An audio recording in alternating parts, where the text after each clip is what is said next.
We'll return after these messages. Hey, what's all the fuss, Penguin? Expecting company? Oh, yes. The lucky winners of the post-cereal SeaWorld sweepstakes. Yippee! You could win a trip to SeaWorld when you enter the sweepstakes on the free poster of Shamu, inside specially marked boxes of honeycomb and super golden crisp cereal. Winners get to meet Shamu, and all the winter get SeaWorld stickers. Yeah. Details on specially marked boxes. Odds of winning determined by entries received. For free entry, write Post P.O. Box 853A, Churchill, Maryland, 21690. Maybe you'll win. Twizzlers make me very happy. I love the way they taste so chewy. Twizzlers make me very happy. We love the way they taste so fruity, so chewy, so happy and oh so juicy. Twizzlers make me very happy. Twizzlers make your mouth so very happy. Oh, so happy. Milk it does! Milk does body. Milk it does a body good. Pass it on. Check it out! It's so cool for hanging out. It helps you grow up big and tall. It's good for teeth. And that's not all. It does. Hey, Mr. Moo, what do you say? Fresh moo juice makes my day. Milk, it does the body good. Pass it on. Milk it does. Milk it does a body. Milk it does a body good. Pass it on. Pass it on. The night starts ordinary with forever friends. It's extraordinary. Here's Bushy Tail, Cozy Tail, and Snowy Tail too. Each sold separately. Outer Tail and Rosy Tail came to see you.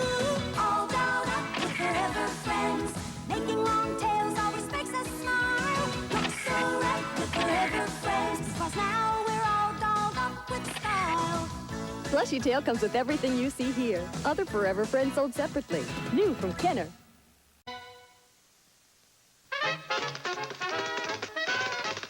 We'll return after these messages.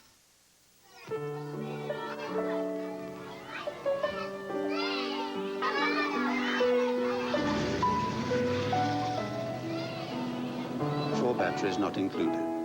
Hi, my name is Teddy Ruxpin. Can you and I be friends? I really...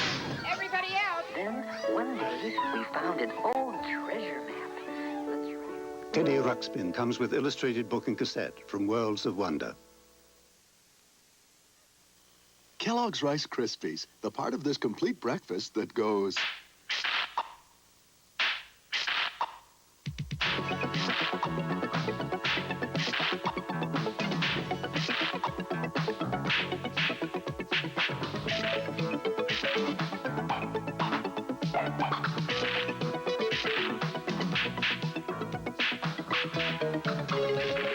Kellogg's Rice Krispies. Have you heard how good they are? We now return to the real Ghostbusters.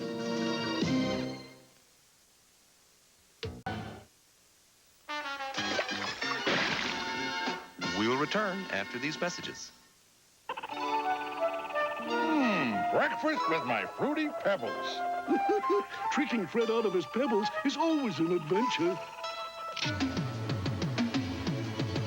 Uh-oh, the natives are restless. I'll save the pebbles. Big Rock Jones. Tastes fruity-licious. Funny. Time to get into the swing of things. Post Fruity and Cocoa Pebble cereal, part of this nutritious breakfast. Yabba-dabba delicious. A new racing team is shifting into gear. Mask. Pull over, Bullet! Uh-oh, got a bit of iguana on my tail. Bulldog, prepared to assist. Mask vehicles each sold separately with a figure. Hand over the bike or feel my blade. Engage hover mode. We're going fishing. Mask. Bulldog, fire! Where illusion is the ultimate weapon. Mask, Bulldog, Iguana, and Bullet each sold separately. New from Kenner. Give me an X. Give me an O. Give me tic-tac-toe. Wherever I go, it's X's and O's. Makes me feel so hungry for my tic-tac-toes. They're so tasty. Chef Boyardee's. Tic-tac-toes. New tic-tac-toes. A good hot meal. And when you get 3 X's or O's on your spoon, you win. Thank goodness for Chef Boyardee. Tic-tac-toes. With and without meatballs. You know when you see All right, remember, stick to the game plan. Right. Point 1, make them come to you. Point 2, never look hungry. Oh, they're so big on chocolate. Yeah, chocolate after here. Let's not forget point 3. What's that? No, when points 1 and 2 aren't working. It's hard to keep them under wraps, those three musketeers. There's magic in the air and surprises everywhere. Hard nuts out of the way. Here we come. Move over. Adventure here, action there. Catch the Ewoks if you dare. Today. I thought I'd tried it all. Then one day, new Hostess Chocobliss. Whoa, check that super chocolatey icing. Awesome. Ooh. Hey, whipped chocolatey cream inside. XO. 2 Devils food cakes. Come on, how chocolatey can it taste? Want some? New Hostess Choco Bliss is chocolatey on top of chocolatey with chocolatey in between. Yow! New Hostess Choco Bliss is triple chocolatey out of control. Yeah. Grandpa, tell me the Sunkist story again. Ah, the magical land of the Sunkist factory.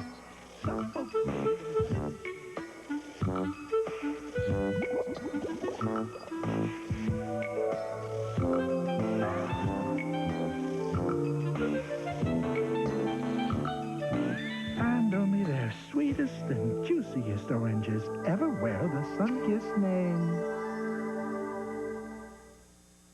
Hey, guys, what you listening to? Pop music. Snap, crackle pop music. Can I listen too? Sure, just pour the milk. Snap, crackle, pop, talking just for you. That's some sound system. Kellogg's Rice Krispies, the talking part of this complete breakfast. Rice Krispies is always music to your ears. M&M's peanut chocolate candies. You can share them. You can shake them. You can get outrageous with them. One snack packet free at Rice Krispies.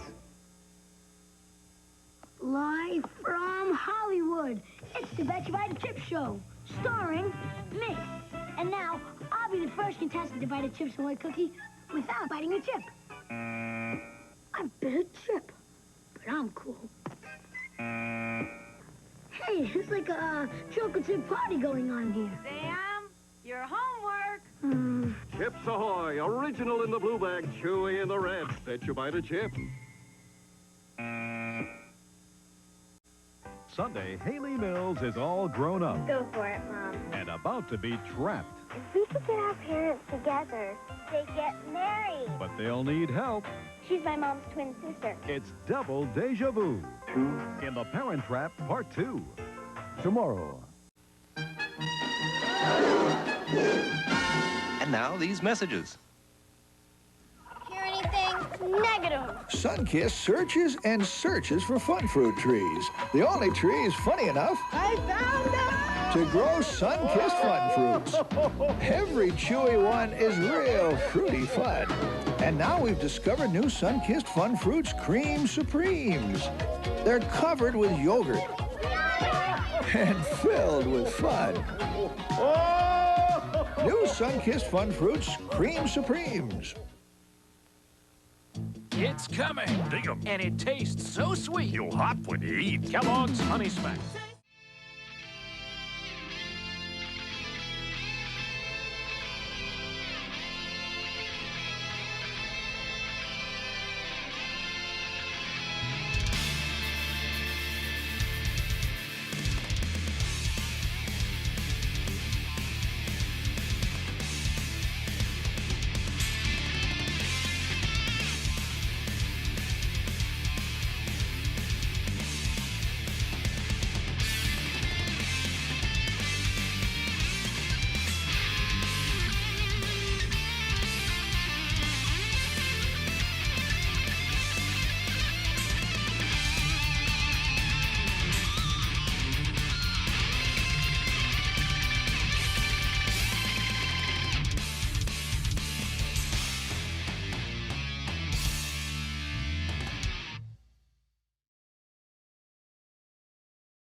not work?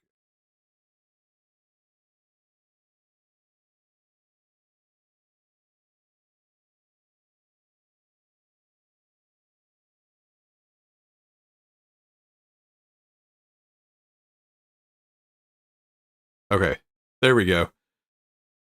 Something. So I'm streaming from the Mac, and we actually had a power outage yesterday, so it lost something with the microphone. It will not save the volume control on it, but I believe we're okay now. All right, how's everybody doing? Thanks for joining me this Thursday night. It's kind of late. I'm a little sleepy, but I'm still going to do this. Everybody in the chat, Joy, John, Susan, Sarah, and Tracelyn, Chateau Papercrafts. Thank you all for joining. I don't know if we talked about it a long time ago, John. So I'm from Virginia originally. What part are you from?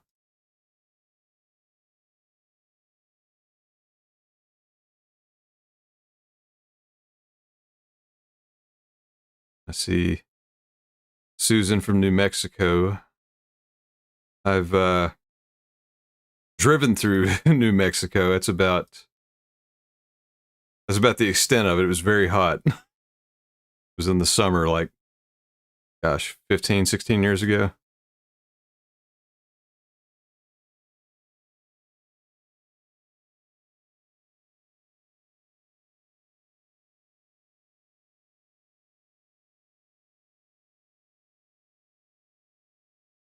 Yeah, honk honk, everybody.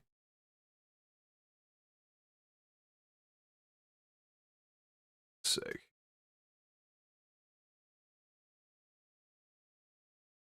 Everything's set up the way it should be. But yeah, I've got a reference. Let me fix Twitch real quick. Still thinks I'm playing X-Men.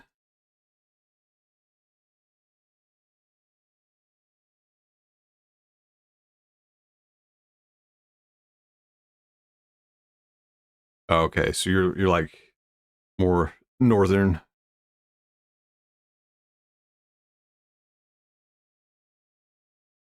Kind of in the middle of nowhere, not too far from Charlottesville.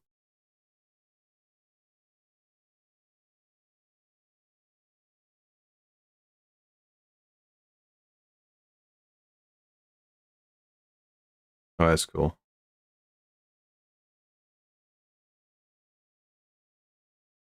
Only been near the northern area a few times, honestly. Been to DC a couple times.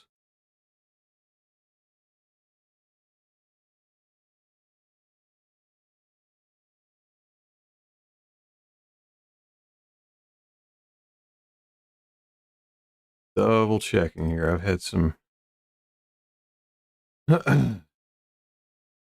settings get lost. All right, here we go. I think everything's good now. So yeah, we had not a bad storm. It just rained really hard. We lost power for like 5 minutes. Like, I think it was yesterday. So I hadn't saved everything on my computer stream wise. So I mean, it was just small stuff, but it's all good now.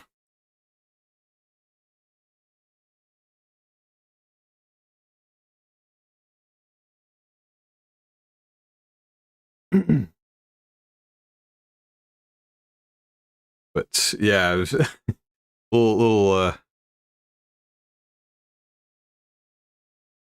yeah, I bet Charlottesville's totally different. I think the last time I was there was, when was that? I think it may have been 2013.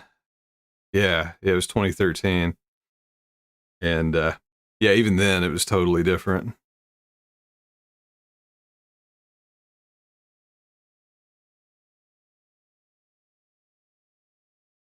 But how's everybody doing tonight? Everybody feeling some silly news? I've got a lot of dumb news.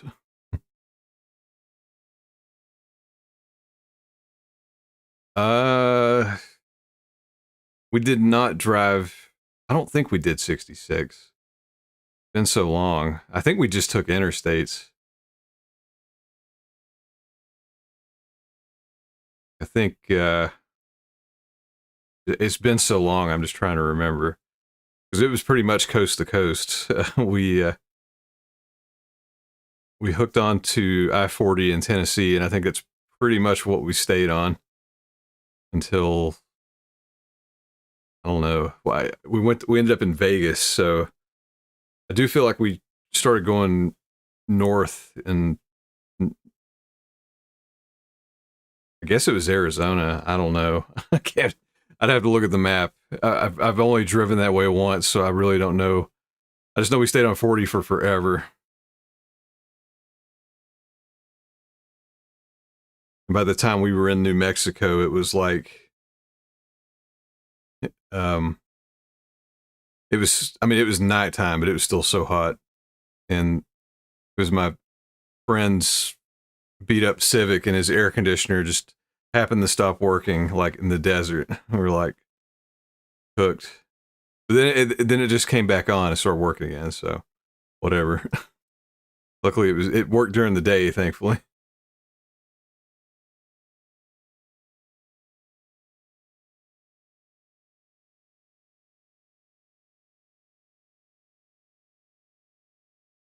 I didn't even know my game system was still on. Awesome.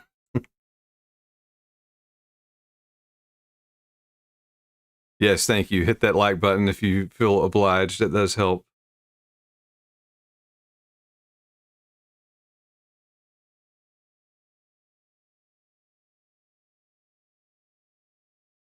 Hey, what's up, McMeow? Thanks for dropping by.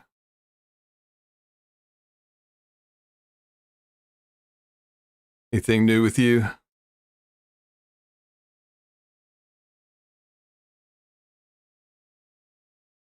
was racing to start on time. We had to put the kid to bed. She was going as slow as possible past her bedtime. And I'm pretty... Well, I was pretty tired, so I actually right when I got off work, I was helping Jen film a video, which should be up soon. I won't spoil what it is, but it's another in-person video. And I guess the teaser, I sampled some coffee, and it was like jet fuel. So I'm starting to feel a little better now. So I might be able to stream for a bit.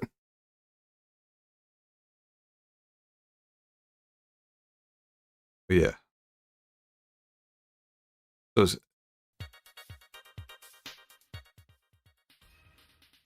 Try this. Keep a little until I do the news. I need to get a little background music so it's not totally quiet.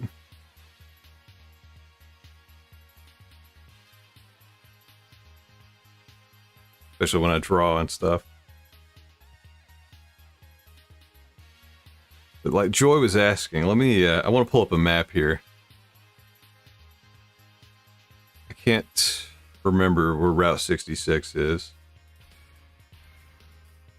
I think it kind of, technically it doesn't exist anymore, is that right? Like it was renamed. I mean, it's still like recognized, but I think officially it's not there.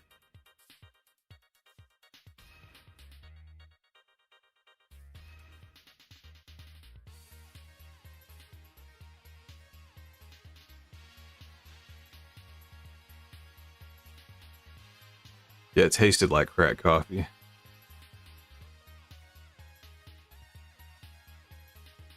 I don't know, maybe we did go through Route 66. It looks like it's, is it part of 40 now? I mean, we definitely drove through Albuquerque.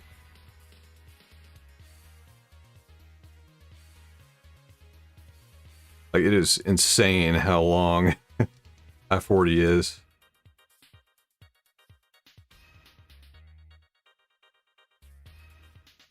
Yeah, I think that may be what we did. Yeah, I mean, we didn't do it. I mean, it looks like I'd have to pull it up. see the actual route. Yeah, we definitely didn't go through Oklahoma. We went through Texas.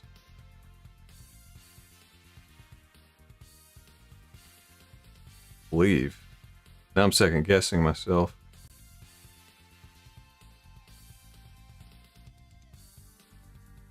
Maybe we did go through Oklahoma.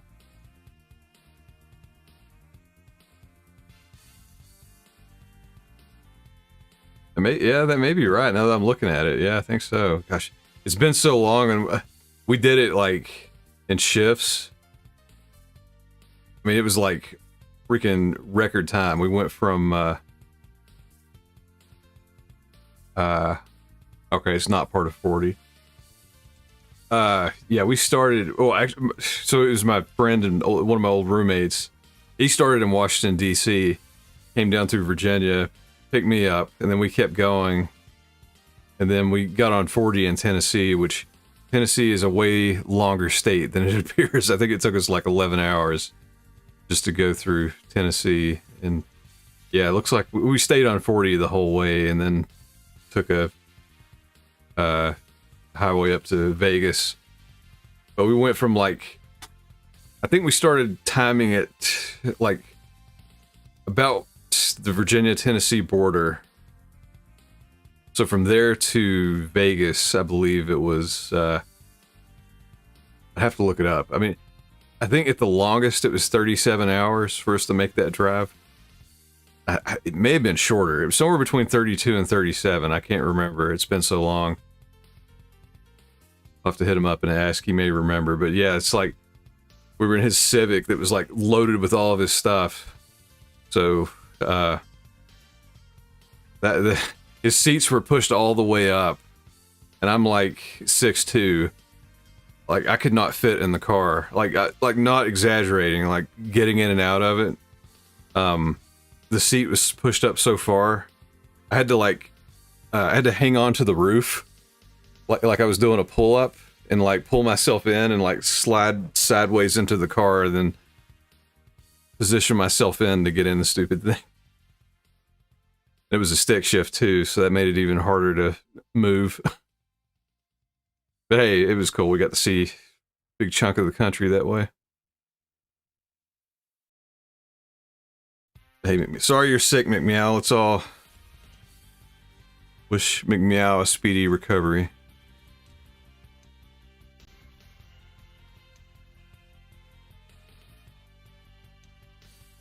And yeah, I feel that coffee kicking in now. Definitely check it out on Jen's channel when that hits.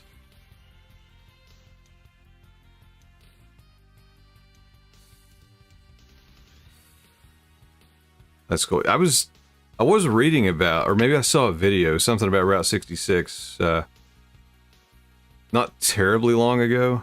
I guess it's like not official anymore, is what I understood, but I mean, it's still marked and people still make the drive. I think one of my deal was, there was a neighbor, like, I think my aunt and uncle had a neighbor, and I believe he bought, or maybe he already had it. Like, his bucket list thing was to drive his Corvette down and back 66, and I believe he was able to do that before he was unable to. That was a cool little story.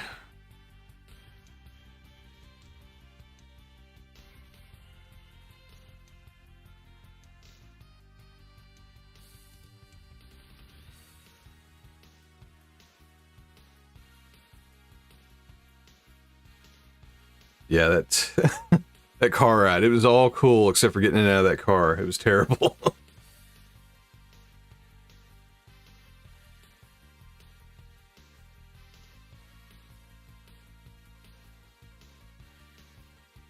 It was the two-door Civic. I left that part out, so yeah, there was like barely a back seat, seats all the way up. Even in the passenger side, like, we kept driving in shifts, and it was so hard for me to sleep. Like, I could only sleep like a few hours at a time, and then my drive time and sleep time was just getting shorter and shorter as the trip went. But thankfully, we powered through, and we passed out hard. So yeah, and that was the other funny part. So we we drove like, 37 hours or whatever. So yeah, like 37 hours or whatever. We were driving a car. We get to Vegas, pass out. First thing we do is friggin' drive go-karts.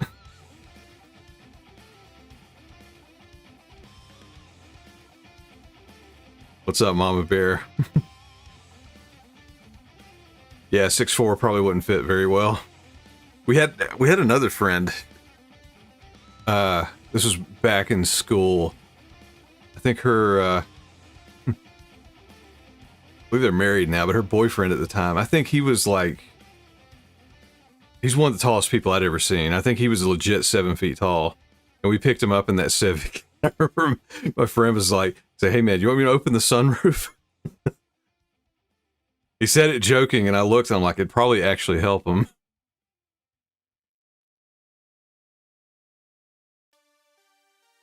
But some cars are surprising. I had somebody give me a ride once in one of those, I don't remember what the model is. It's that small, that Fiat car. I'm sure everybody, is it 500? Yeah. I had to get a ride from, or to the car dealer, or not the car dealer, but the car mechanic one time. This was a long time ago. And one of Jen's co-workers pulled up in one of these. That dude was probably like, he was at least 6'8" or 6'10" driving this thing. But like, he said the smallest the car was, like it was shaped perfectly for him. And I was like, all right, cool. I mean, as a passenger, it was pretty roomy. I've heard that about the Mini Coopers too. Like, I don't know how good they are as cars, but I've heard they're surprisingly roomy on the inside.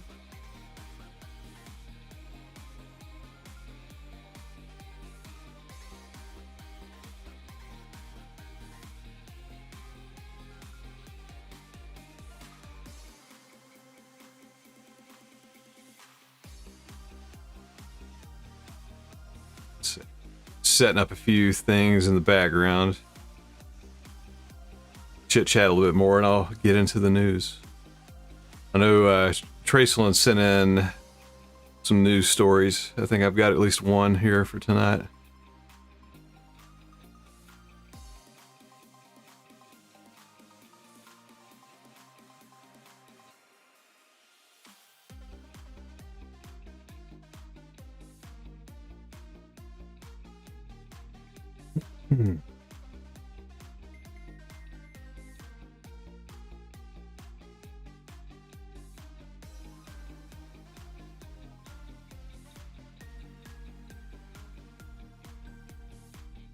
That's cool, Joy. I've never actually sat in a Mini, but I've heard that they're surprisingly roomy.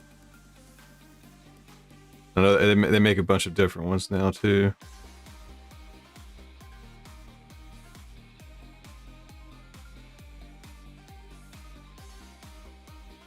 I've definitely been in some tight squeezes.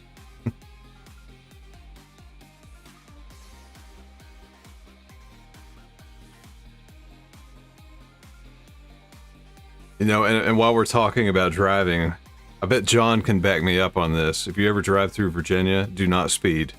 You cannot speed in Virginia because you will get pulled over. I think when I was in school, I had so many friends from California, and no, I'm not exaggerating. I think every one of them I knew got a reckless driving ticket before we graduated. Just, just driving to and from school.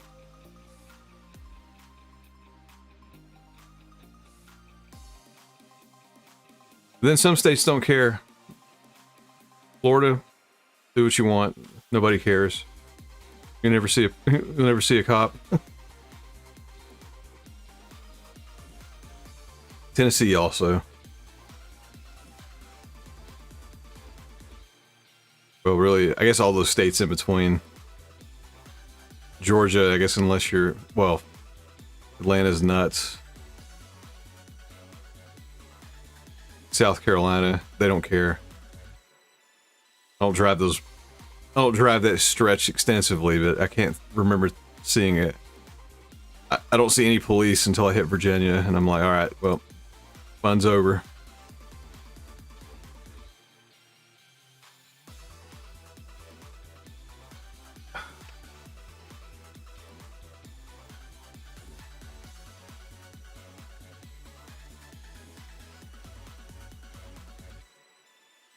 Started shortly. Let me just make sure everything's set up on my end. I guess, is the audio okay for everybody? I hope I didn't mess up any settings. My microphone volume good? Is that background music overpowering it or anything?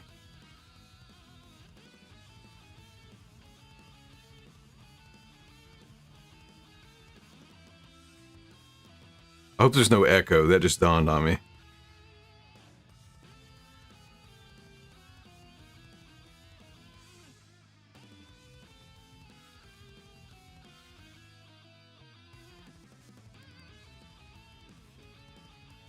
Joy from South Carolina. Well, you can probably agree with me. It's not everywhere, but like the interstates. Well, hello, we've got a subscriber.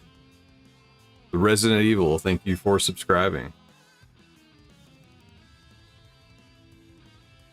Oh, Lisa says, out-of-state license in Georgia will get you pulled over. Yeah, that's true. That's the case in a lot of states. I've heard Virginia can be bad about that too. Florida as well. I mean, I guess that's every state. They know that if they can get you on a ticket, you're not going to fight it if you're out of state. Easy money for the quotas that don't supposedly exist, however they do it.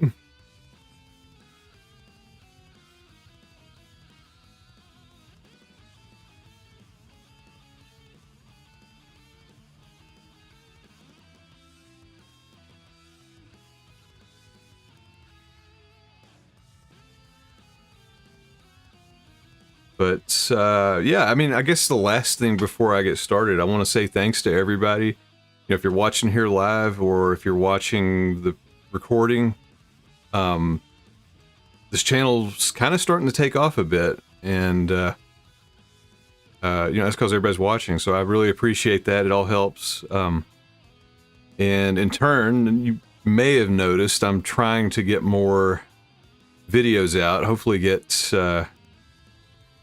I want to get to the point where I'm doing a video a day. I might be able to hit that. I am going to be really busy like for about a week coming up soon. So I hope I can get enough banked. Keep doing that. But yeah, I'm like right on the cusp of being legit with YouTube. Honestly, the stream may put it over. And got couple of videos. I don't remember. I think I've got one left I'm about to upload. That should be it. And I've got a few penciled in that I want to make. And some different stuff too. I've had a few people say they like in the streams when I talk about some of the nerdy tech stuff. So I've got some nothing too wild, but some unusual hardware I'd like to make a video on and review. I might have that coming out soon. Just a little harder to film. But yeah. Thanks everybody. And related to that, I do have a lot of silly news.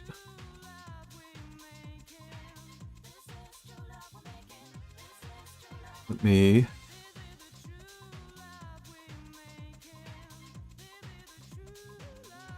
saying that, let me stop the music. And I have this. This is the most annoying thing. I'm pretty, I feel like I'm pretty techie, but I'm stuck on an older version of Mac OS. The way it handles audio is terrible. So I hope I know the microphone's okay. I hope if I play anything in these, if I play anything in the news stories, I hope the audio is not jacked up. So I may have to test that in a little bit.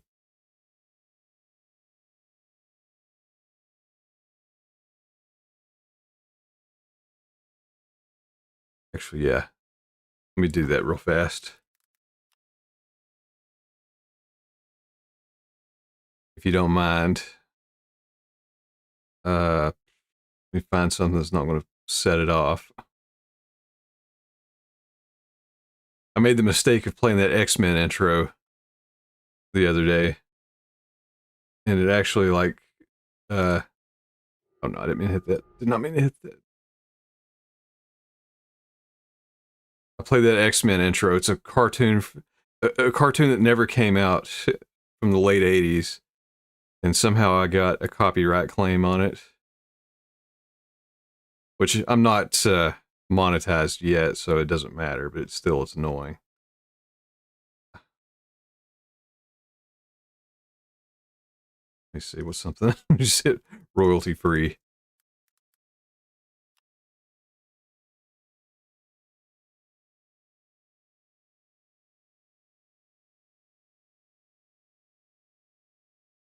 I'm gonna take a risk. I don't know if this is safe to play without getting spanked. Feed your wild side, whatever that is. This is your brain when you're struggling to focus. So, does this sound okay, or is there like a really bad echo? Getting in the zone and staying there, that feels more like luck than something you can control. So that's why we made Brain FM. It's like a do not disturb setting for your mind.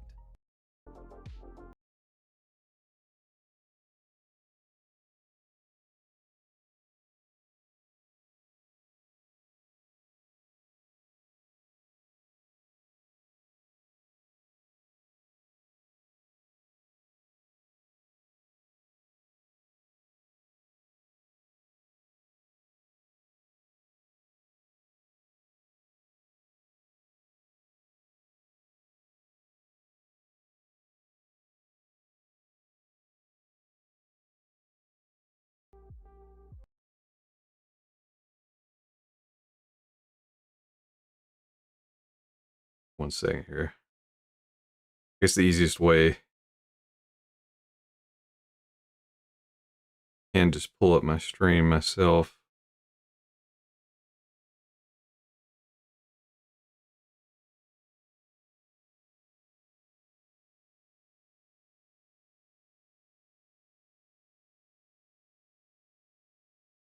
Let me try it this way. It's the easiest. Stories.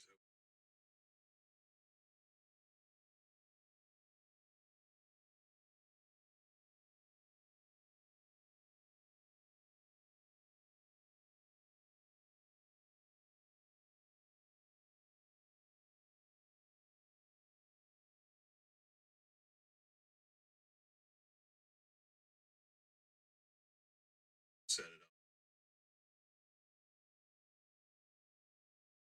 Try this.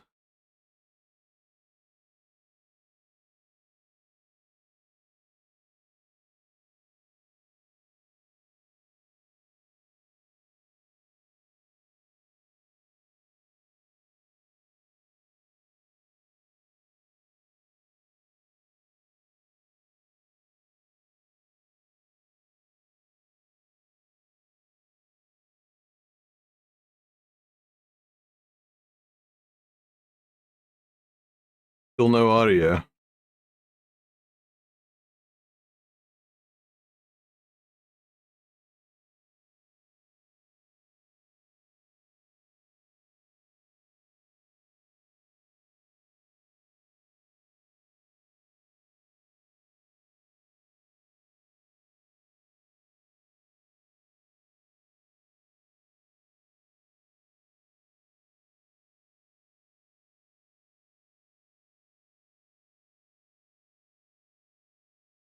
All right, 1 second here.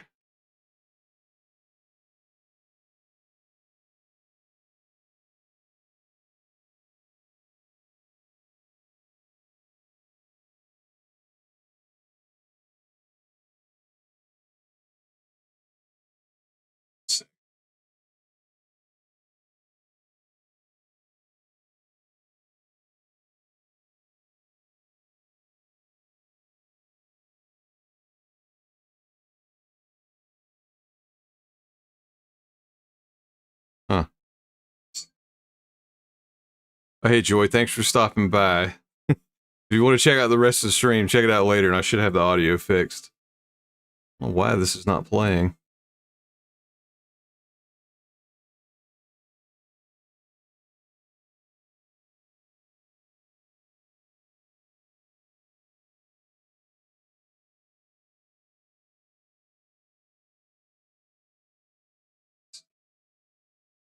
It's a whole Mac OS thing. Like, just does not play nice with audio.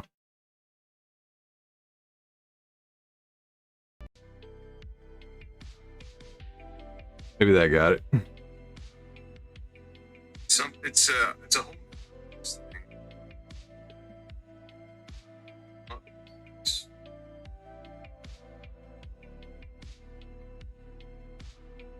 such a delay.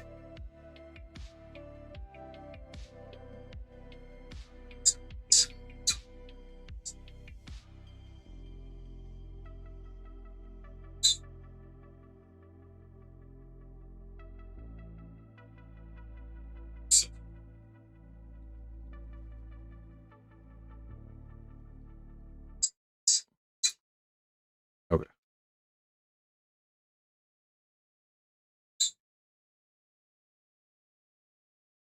Okay, I think it's working now.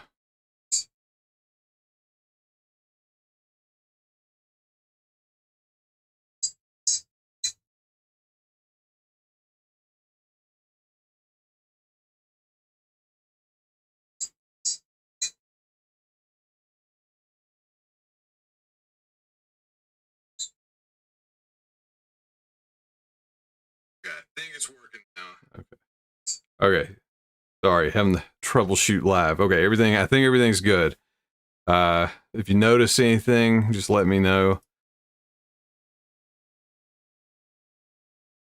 Like, all my settings get reset every time I leave and come back. Anyway, I think we're good to do the news now if everybody's ready.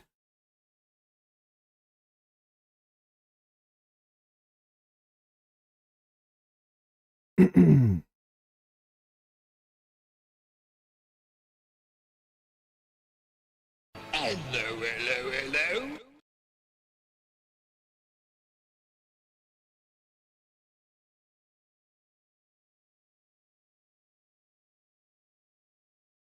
Okay, thanks, Joy.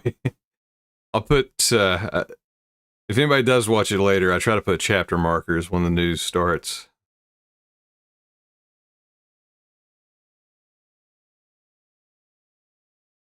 That way you don't have to listen to me troubleshoot when this happens, but I think we're all good now.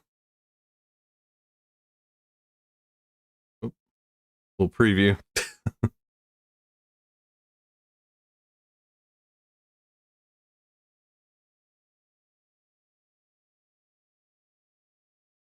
Okay. Saw this one a day or two ago and I loved it.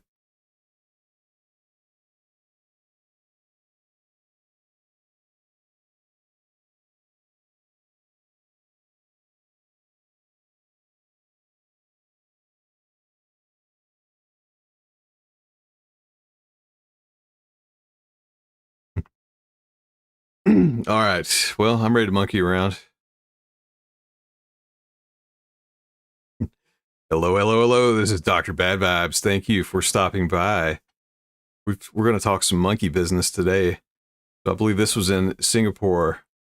And there's a story where an orangutan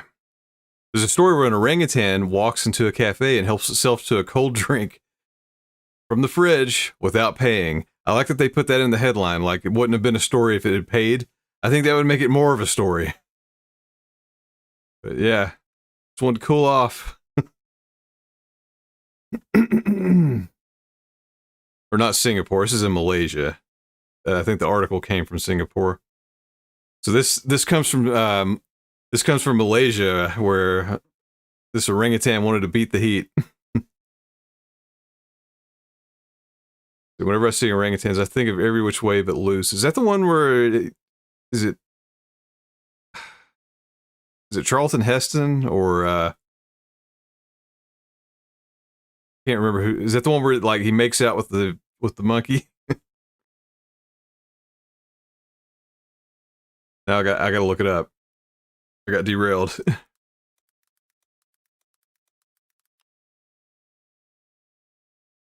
Or Clint Eastwood. Clint Eastwood. That's right. Yeah. Gosh, I didn't realize it was that old. 1978. Definitely saw it as a kid. You know, when it was on TV, I guess. Anyways, so in Malaysia, the heat has gotten so bad that it prompted one orangutan to seek out a cold drink from a cafe. Oh, awesome! We've got a video here. We got to see this in action.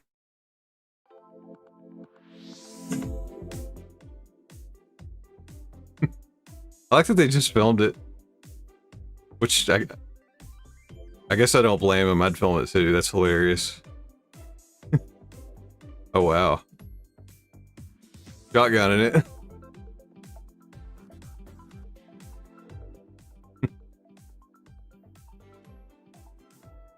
Tried the two-fist it too. He's like, just one's good.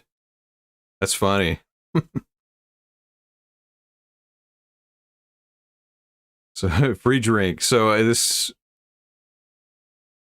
Facebook user Arthur Chung, whose profile states he works at the Sabah Forestry Department, shared a clip of the orangutan raiding the fridge in the. I'll butcher these words, so I'm sorry. Brewing Cafe in the Rainforest Discovery Center in the small town of Sepalak. So the video posted on May 10th, the orangutan stood in front of the open fridge, pondering over the selection of drinks. I did enjoy that. Like he's like, which one should I get? And of course, you know, extremely hot this time of year. So went for a can, as we saw. But why get a can when you can get a carton? Or yeah, I guess it was just a regular carton. I couldn't tell. Did he bite into it?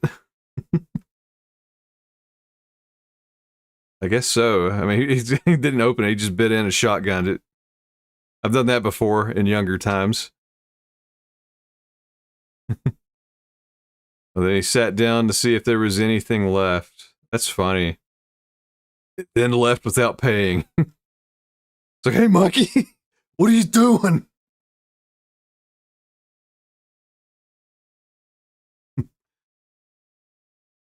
Monkey see, monkey still.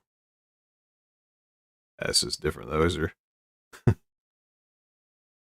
separate article. Is talking about macaque. Not that. The monkey. Which those are a little more infamous. They seem to be more annoying in touristy areas.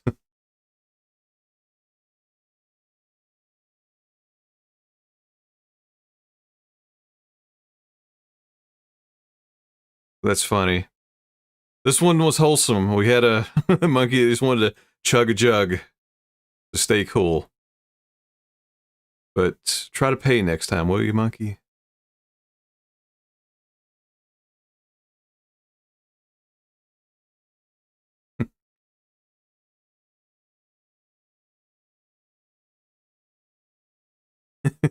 Yeah, he tore into it.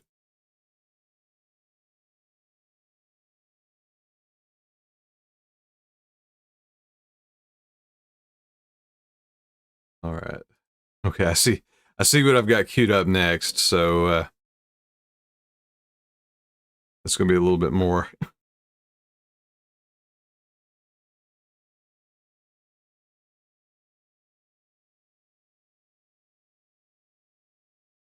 I totally forgot about that.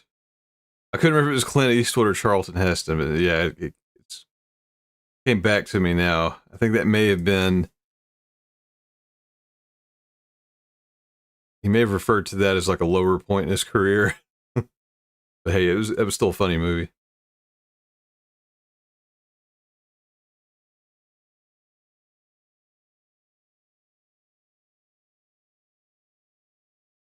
Maybe then. Now it's got me wondering. I think that was before Dirty Harry. Or was it after? Or no, that was after. Yeah.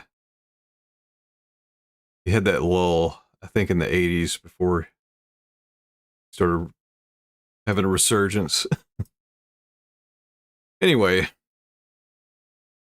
keep on moving. I got some more silliness.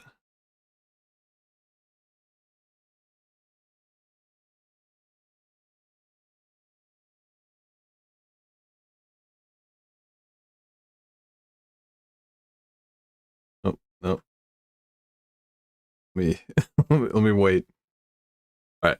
Hello. This is Dr. Bad Vibes. Got some news today, and this is kind of a broader look at news, social media in particular. So, as social media has become more and more of a part of our lives, it brings us some good things. Hey, I'm here. I'm on YouTube and Twitch. You know, that's social media. Please like and subscribe. But seriously, we've seen the rise of things such as, you know, Facebook's been around a while, YouTube came. But the newer of the bunch is TikTok. I don't really understand. I think that's the first one where I'm just like, I don't get it. Or no, Snapchat, when that came out, I'm like, I don't get it. Why is this a thing?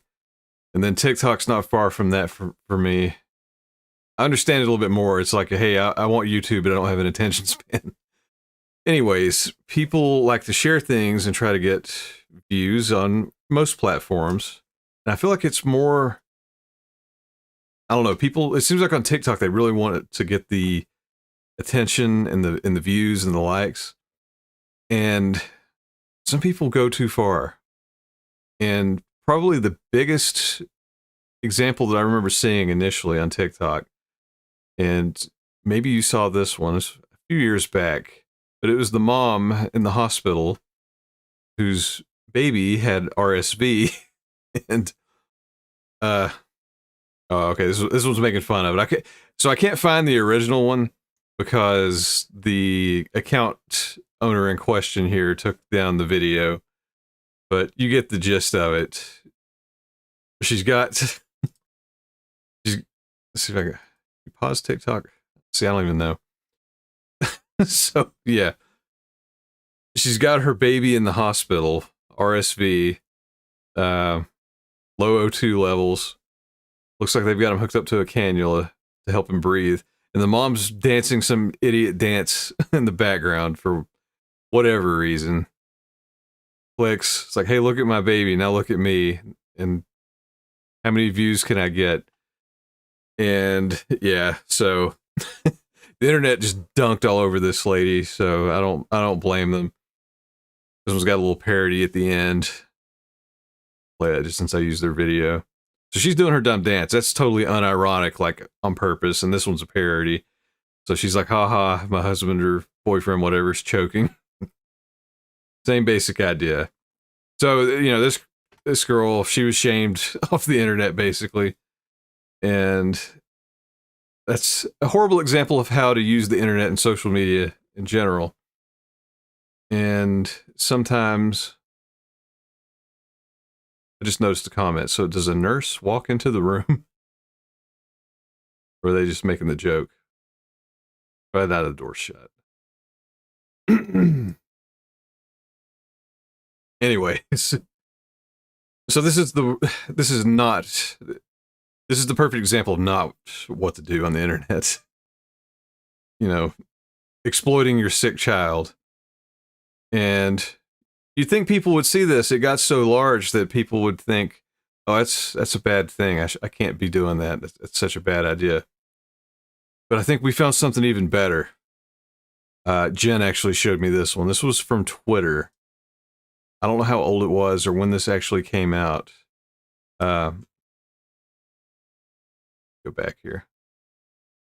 Sec. I'm not going to play the audio because I'm sure it's some copyright.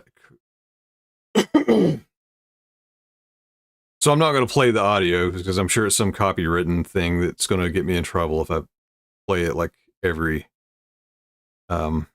TikTok clip ever. But So, well, let me just play it before we get into it. So this is doesn't have any credit on it, I don't believe, but this is the original clip. So, actually, can't see it. My eyes may be puffy from crying all night. I may hate some of the collateral damage brought on by my husband taking his own self. Gotta be careful on YouTube.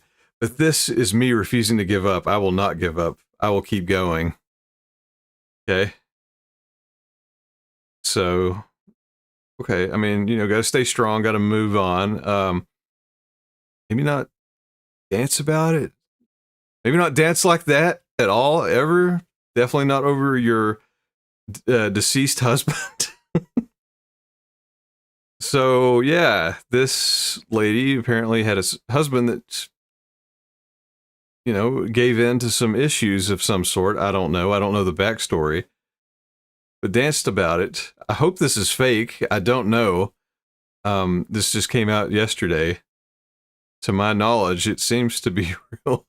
My first reaction was, how do you say that you did it without saying you did it? Case in point. Well, we've got some good comments here.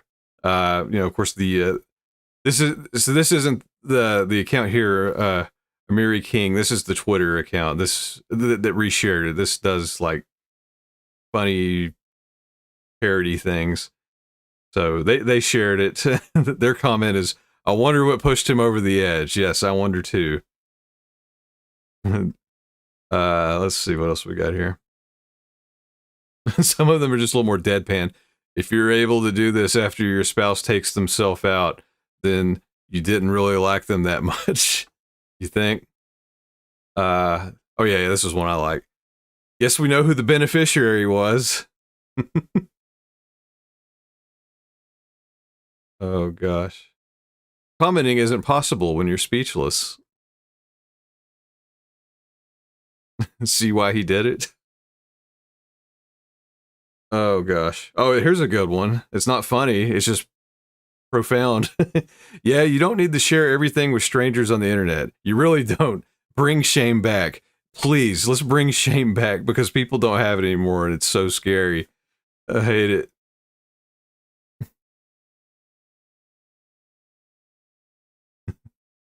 And of course the most common reply is, yeah, she did it.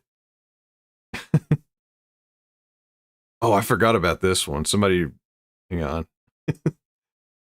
Wait, let me make this one bigger.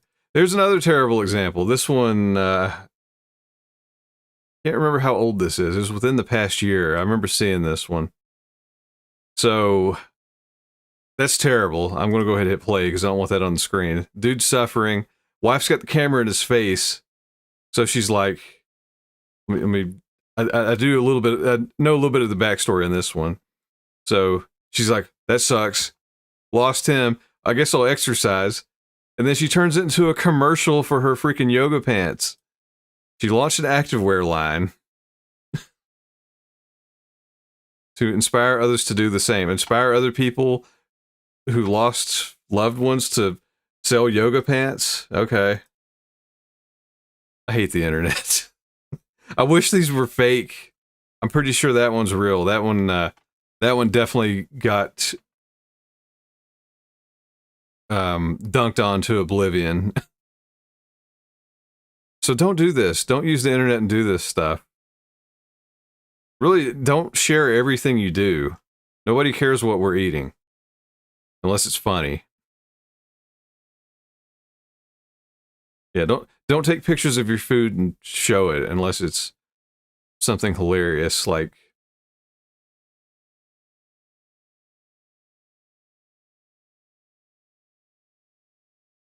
unless you're doing a hot chip challenge or eating a bunch of salsa. Maybe if you're on hot ones.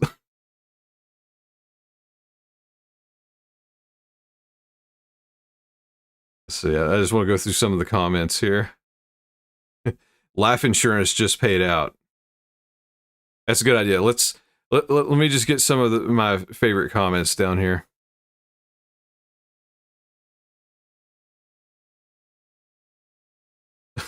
Talk about dancing on his grave.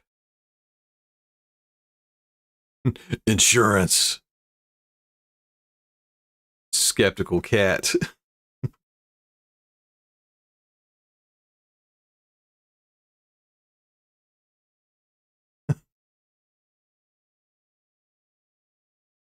And then there's just so many that say, yeah, she did it.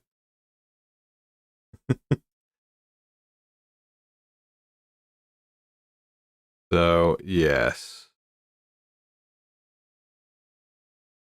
Let's not do that.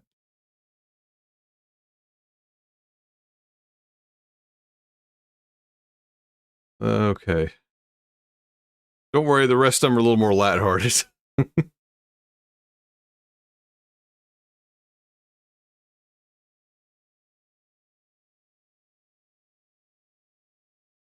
I did see that video playing in the corner. You know what?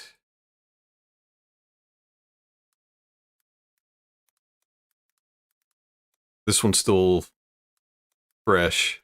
I'm gonna do this one on the fly.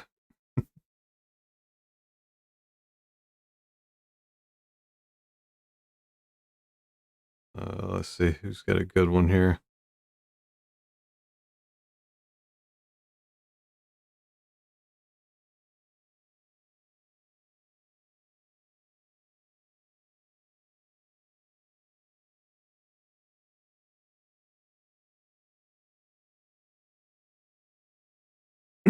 So this one's pretty fresh. So you may have heard about this one.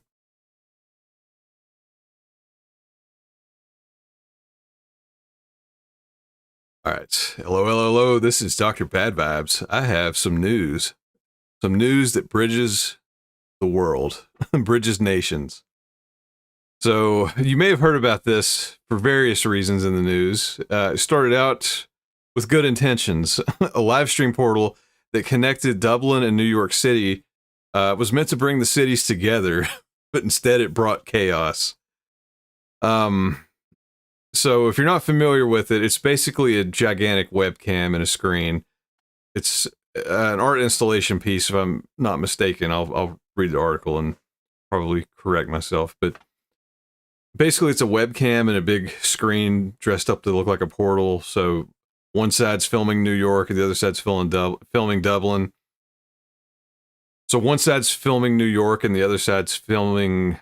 God, I can't talk. So one side is filming New York and the other side is filming Dublin. So it's sort of like a, trying to make you think it's a portal to the other city. And residents, tourists can interact across the world that way. But after it was installed, it had to temporarily close after reports of inappropriate behavior. So... yeah, so some people enjoyed the portal. I guess it served its purpose. People shared videos, they danced and said hello to loved ones. But then others used it to flash their body parts, show bad videos, and make fun of 9/11. So that's what it ended up doing. And this large circular video portal opened up on May 8th in Dublin and New York. And it's part of a public art installation, and city officials across each side of the Atlantic hoped it would be a way to bring people together, maybe too close together.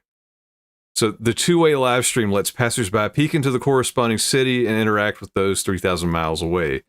But days later, it was temporarily closed for technical changes to be made as people began acting inappropriately. Videos circulating on social media have shown people flashing their naked body parts, showing naughty videos, and mocking 9/11. And so the live stream was paused on Monday to allow technical changes to be implemented to address inappropriate behavior. And it's now back up and running. So I don't know what they could do to fix that. Like, how could you prevent that unless unless you have somebody watching it 24/7 and it's on a video delay? So that's not fun. So, on opening day, people were encouraged to interact with the sculpture and extend an Irish welcome and kindness to cities all over the world, said by the Lord Mayor of Dublin. And so videos of people waving to each other on either side of the portal were shared widely on social media. And there was one TikTok that gained over 23 million views. And some used the installation to share positive moments. ABC News shared a video of two flight attendant sisters in each city uniting through the screen. We've seen families and friends unite, dancing moves being shared, as well as new friendships being made. There's even a successful marriage proposal. But there were also videos that began to circulate online of some people engaging in inappropriate behavior, as we were saying. Let's see. Now, this was what I saw first. A number of drunken Dubliners were seen standing in front of the portal, pretending to take substances, holding up their phones to show naughty videos, and showing videos of the Twin Towers on 9/11. I saw that one. That was horrendous. Like, that's not funny. And one man was seen exposing his bare bottom in front of the portal in Dublin as the crowd around him cheered. That's fine. I did not see that one. I probably can't pull that video up. That's actually funny. And the recent one, which is why I'm talking about this story, I didn't realize until not long before I got on here that it's an OnlyFans creator. She said that she got the portal shut down after flashing her breasts to the screen. I thought the people of Dublin deserved to see my 2 New York homegrown potatoes. Classy. It even prompted Elon Musk to weigh in. Quote unquote inevitable. He commented on a video compilation of bad behavior at the portal that was posted on X, not Twitter, it's X. So the portal's organization, which made the installation, said in a statement that their goal is to allow people to interact freely with one another across cultures, but encourages everyone using the portal to be respectful. However, the portal has left some social media users with a little less faith in these types of public installations involving new technologies. So, so there was a post on X. The New York City to Dublin portal is hell. Who thought a portal connecting Dublin to New York would be a good idea? Well, that's a little extremely negative, I think, but connecting a video screen to any two places, humanity will find a way. Humanity finds a way to be dumb. That's our mission. Also, show us some skin.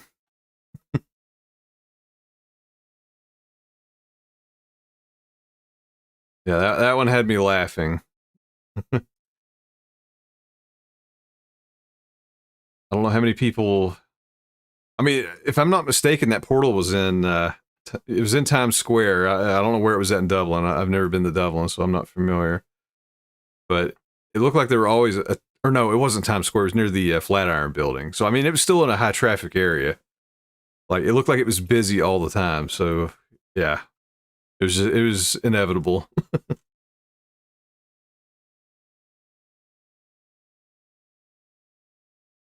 Like Thanos, he's like, I am inevitable, and then he pulls his pants down.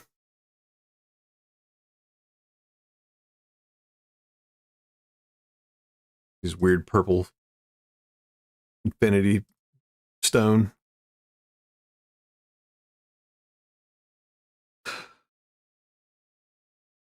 We get a little sip. I'll keep reading. Yeah, she showed her honkers.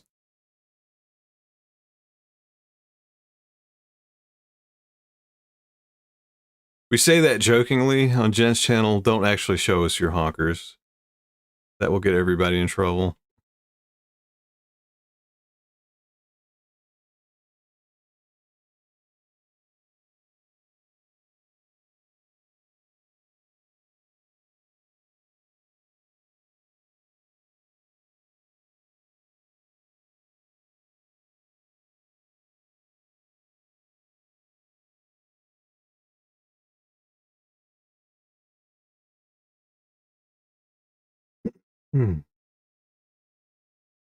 Let's see. Let's go back to silly.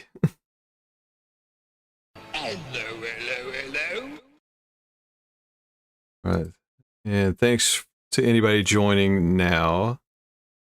Where we sometimes I play retro games, but a lot of times I just read silly news. I believe that's what we'll mainly be doing tonight.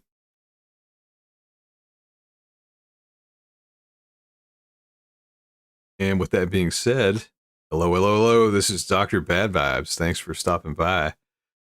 Got some news, some karmic justice. Well, maybe not. Let's see, what would we call that?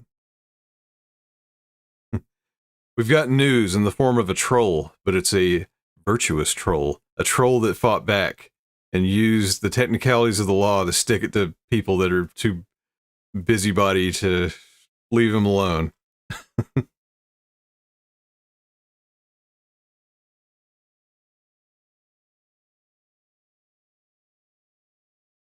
So a man's hilarious troll after a city's petty order to hide his boat from his wealthy neighbors. He says, he was quoted, "I'll do what they want, but not their way." So a man was ordered to conceal his boat parked at his seaside home because if you live by the sea, you might have a boat. And officials told him he had to erect a 6-foot word hard. Officials said he had to erect a 6-foot fence or face a $100 fine. So he chose a humorous act of malicious compliance with the help from a local artist. And this was in California. A homeowner who was ordered to hide his boat from view of his... Give me another drink. One sec. Me.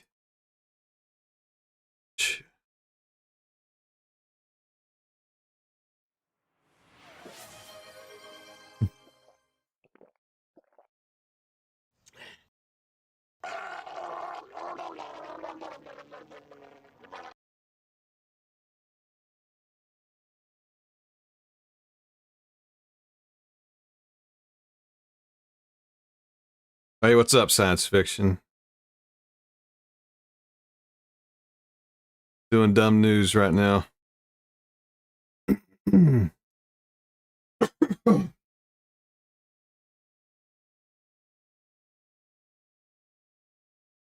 let me try words again.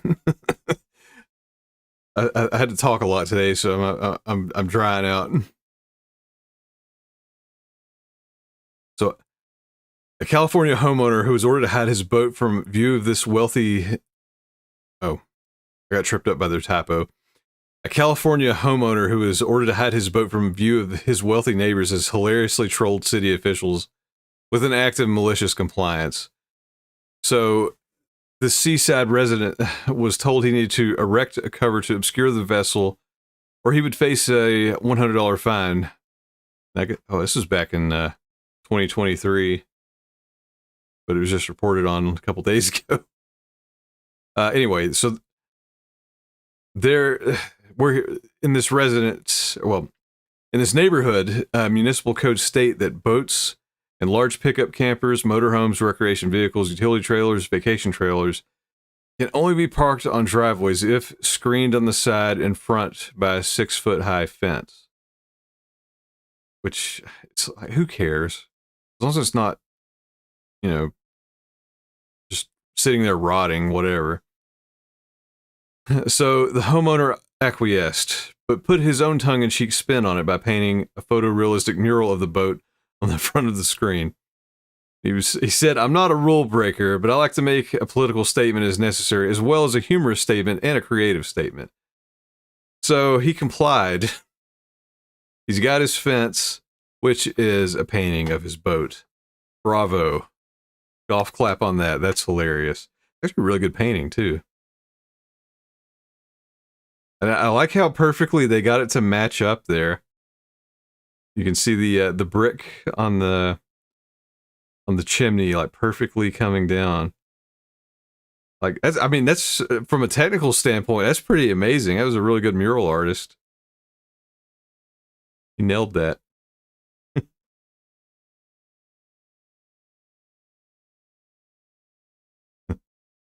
Oh, let's see, we got a photo gallery here.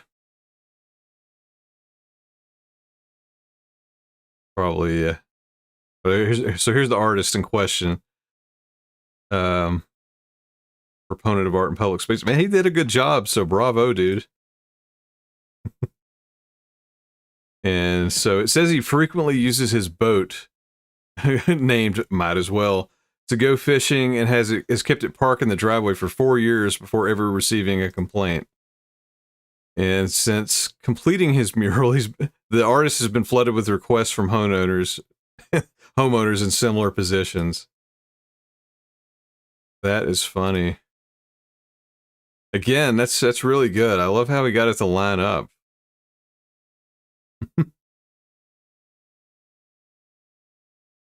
Yeah, malicious compliance. That's a good name of a band for a band. We are malicious compliance, and we're here to obey the rules maliciously.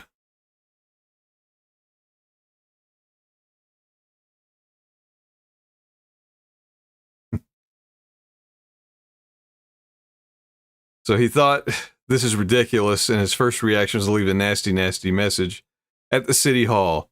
He added in an interview with the Washington Post.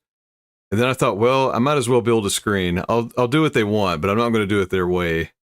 And so images of the artwork soon went viral, and the reaction is extremely more than we ever expected. We're both just tickled about it. He said the fence cost a few $100s to erect himself, and then he paid, I assume Panny, I don't want to butcher his name, but you can see it there. Paid him for his skills. So he's painted murals across the Central Coast, and he saw the painting as an opportunity to stoke debate on what constitutes art. I think it's cool. I'm a big proponent of public art in spaces. It engages people in ways that reaching out and having conversations doesn't sometimes.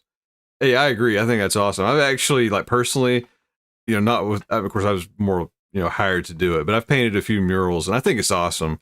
I mean, don't graffiti up the place, but, if there's a place that wants it, where you have permission to do it, freaking do it. It's cool. I think it's really amazing for, a neighborhood or a small town. Go for it. Especially if you can kind of do it as a middle finger to some annoying rich Karen or whatever the male Karen equivalent is. So since all this happened, the artist has since been inundated with requests from other neighbors to paint similar murals at their properties. And the resident confirmed he's not heard anything from seaside officials, but he assumes they are aware. It's not like I'm hiding anything. Yeah, if he was trying to hide the boat, mission failed. But as far as sticking it to the man, mission accomplished. Oh yeah, that's right. You were in Nashville. Yeah, they've got murals all over the place. Yeah, so now that I'm done talking, we've got Zwar over here in the Twitch chat. Let's roll the dice. Let's see what happens. So Zwar, I know in real life, we go way back. And if you're on Twitch, give him a follow. He's got a cool Twitch channel. Let's do this. Let's shout him out here real quick. What do we got?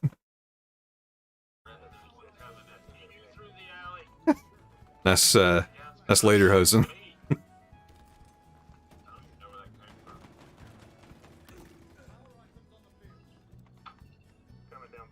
Let's go. Let's get it. I got your 6, bruh. Don't even trip. Like the music. What was this, Oktoberfest? Seriously, go. I got you. Heck yeah. Yeah, he's got a lot of costumes. My favorite was the recent one. I need to go back and finish it. The Captain Morgan to Long John Silver's. I was watching it, and then I think I saw it up to when you picked up your phone. I think at your wife's work, and then I had to go, and I never finished it. So I hope that's on YouTube or a VOD or something. I need to go back. I want to see what happened. He was dressed like Captain Morgan and went to Long John Silver's to order food. I'm sure they were tickled.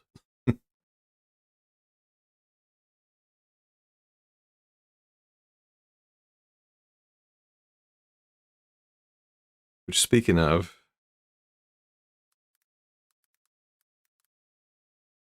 I'm not logged in right here. Give me one sec. We flash your YouTube channel up here. I was nervous and I got a little tipsy. That's cool.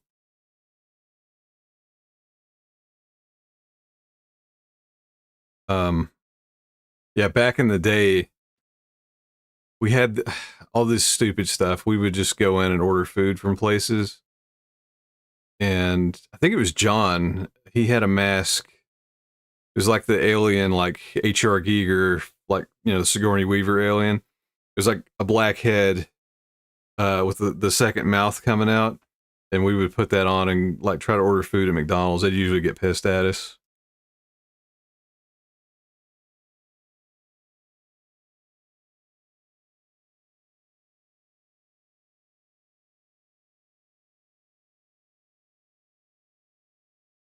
There we go. I wasn't 100%, so I had to pull up my YouTube in the background. Over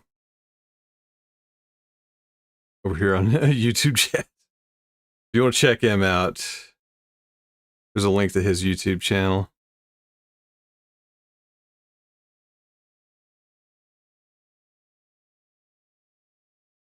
He's live on Twitch almost every night. Holy crap, ads. Or if I can stop him on this. There we go. Well, crap. Yeah, they've all smart. I need to get like a real ad blocker. They've all smartened up to the Opera one. Impossible to read anything.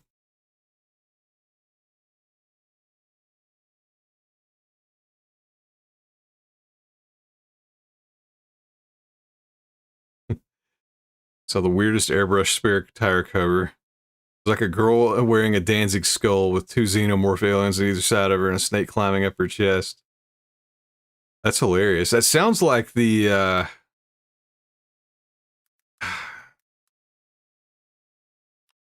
I think that's a cover of one of his albums.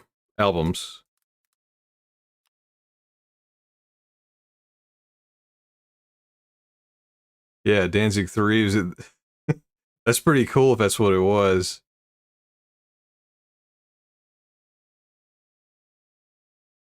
Make sure there's nothing pornographic in it. Is this what it was? Was this what was on the spare tire cover? As soon as you said that, I remember that one.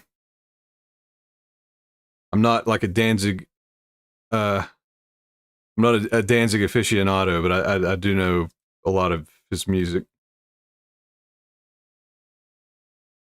Can't remember what's on that one. I got into him mainly after, you know, digital downloads and everything, so I don't know what's on what's album. That's funny. Yeah, it may have been something else. I think, well, yeah, you remember Randy. He had all the Danzig CDs, so that's probably where I saw it. And I think the interior art had more stuff like that. So yeah, it's pretty funny. Anyway, I do have more silly news. This one, I think Jen showed me this one, and this is amazing.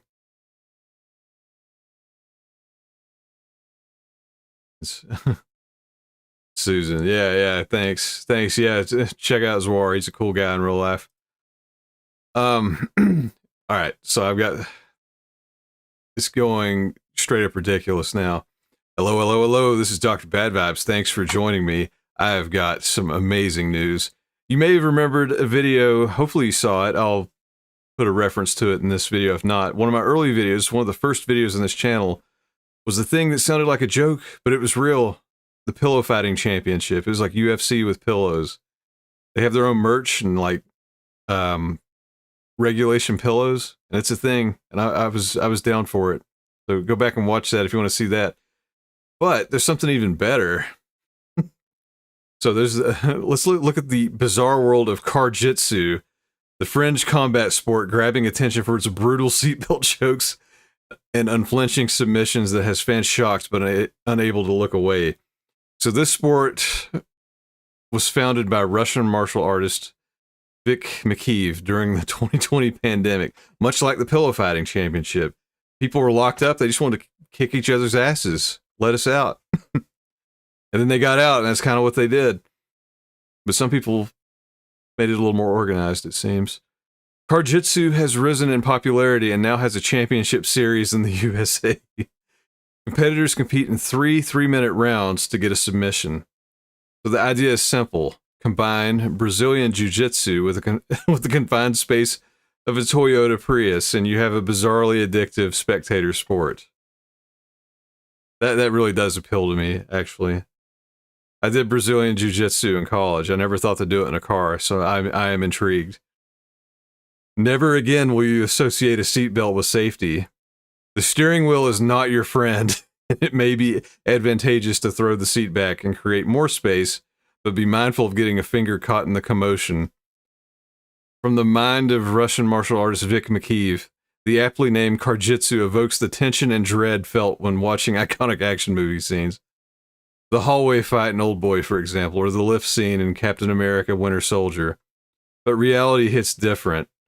Unlike the competitors, they grapple and choke different, with a ferocity that makes it hard to watch and even tougher to look away.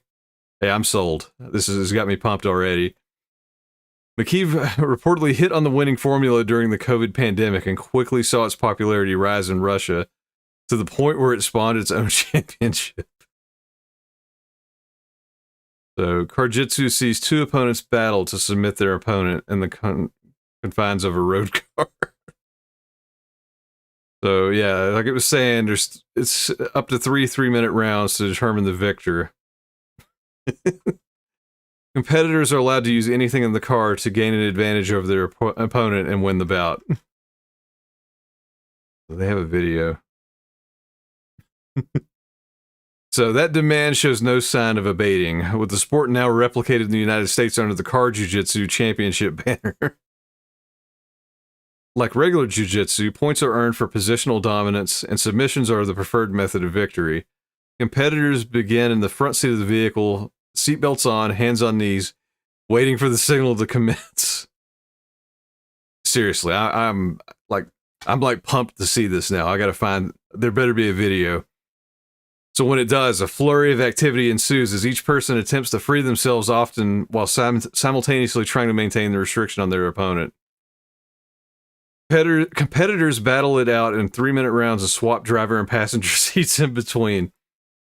Anything in the car can be used to gain an advantage, usually the seatbelt. Often control of the safety harness is the control of your destiny, McKeev told The Sun. So this was in 2020. This is a complicated sentence. So often control of the safety harness is control of your destiny. Since October of 2020, I and my friends run small tournaments of Car Jitsu to study the aspects of Jiu-Jitsu application in such a confined space. Indeed, it's easy to see how improvement can be found when you're no longer able to create separation from your opponent. Or instead of attempting to escape from a rear naked choke, the task is to claw a fastening seatbelt away from your neck. Admittedly, it is slightly odd to attribute utility to this bonkers activity. Plainly, it is mad. Yeah, but I'm down. And that's the appeal. The Car Jitsu Championship social media channels are flooded with fans open-mouthed at the spectacle. I don't know how I got here, but I'm grateful, commented one user on Instagram to a post of the championship bout between competitors Q Davidson and the self-described seatbelt assassin, Leroy Davis. Davis ended the clash within a minute by mounting his opponent and choking him with, you guessed it, his seatbelt. This, my friends, looks like a crime in progress, remarked the commentator, who struck an uneasy tone.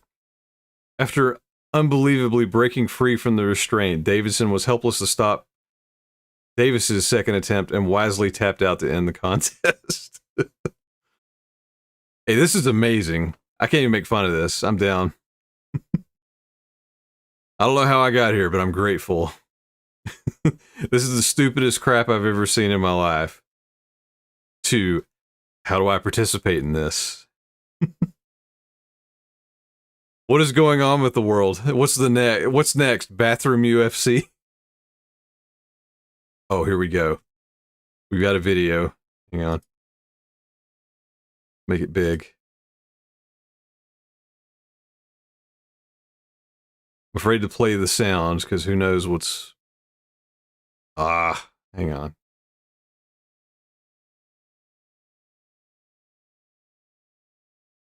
Just let me play. I don't want to log in. Can't log in.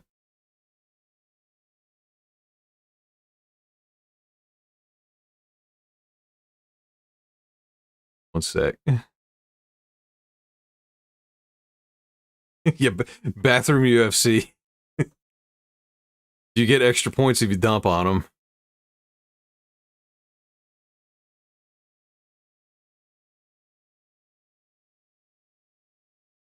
Man, it's gonna make me log in.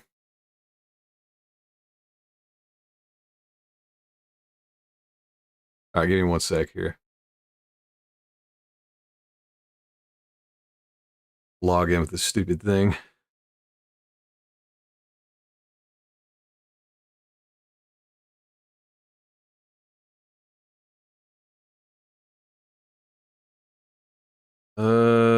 Let's see.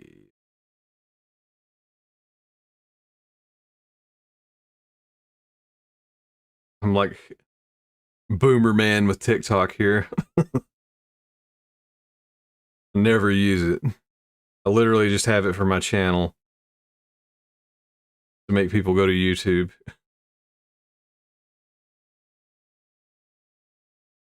All right, let's log in.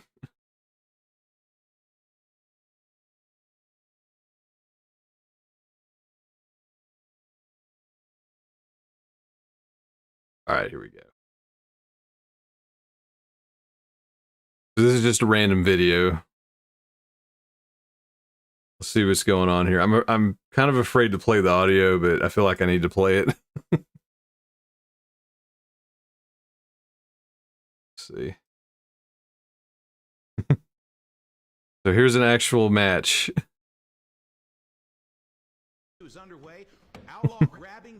Oh, nice hairdo. From its holster, and now Outlaw is now cutting Raven in half with the seatbelt. As you can see here, very difficult to breathe for Raven. He's got a front headlock here, and he's got a hold of the opposite I like they have these like but it looks like Rusty is trying to make his way into totally chill commentators. That's been used on Rusty in the recent past. Yeah, here he goes into That's quite the hairdo on the back of that guy's head. Seatbelt from around his waist. He's in a tough spot here. Can't get out from the driver's side seat. This is what you do when you got the kids on a road trip. It's like, don't make me come back there. It looks like maybe Outlaw is trying to set up a triangle here. This is a difficult position for Raven. Outlaw is a gamer, and right now he is on his way to a triangle choke. He's let go of the seatbelt, and he's released Raven, but now Raven has crawled right into the triangle. Yeah. Wow, that's amazing. Let me see here. One's got the most views. Tried playing this one first. Or no. That's the one we saw, I believe. Where is it? Oh, this is... hang on. They switched positions. See how it went when they switched. Round two. Rusty tries the same maneuver here, but Raven was ready this time, and he is all over Outlaw. Raven sliding over into the driver's seat and trapping Outlaw against the headrest. Yeah. Are we there yet? Yeah, I'll show you where we're at. Keep asking for McDonald's. Looks like he's trying to secure mount. Raven needs to put his right knee down in the I like the cracked windshield. and that will be 4 points for mount.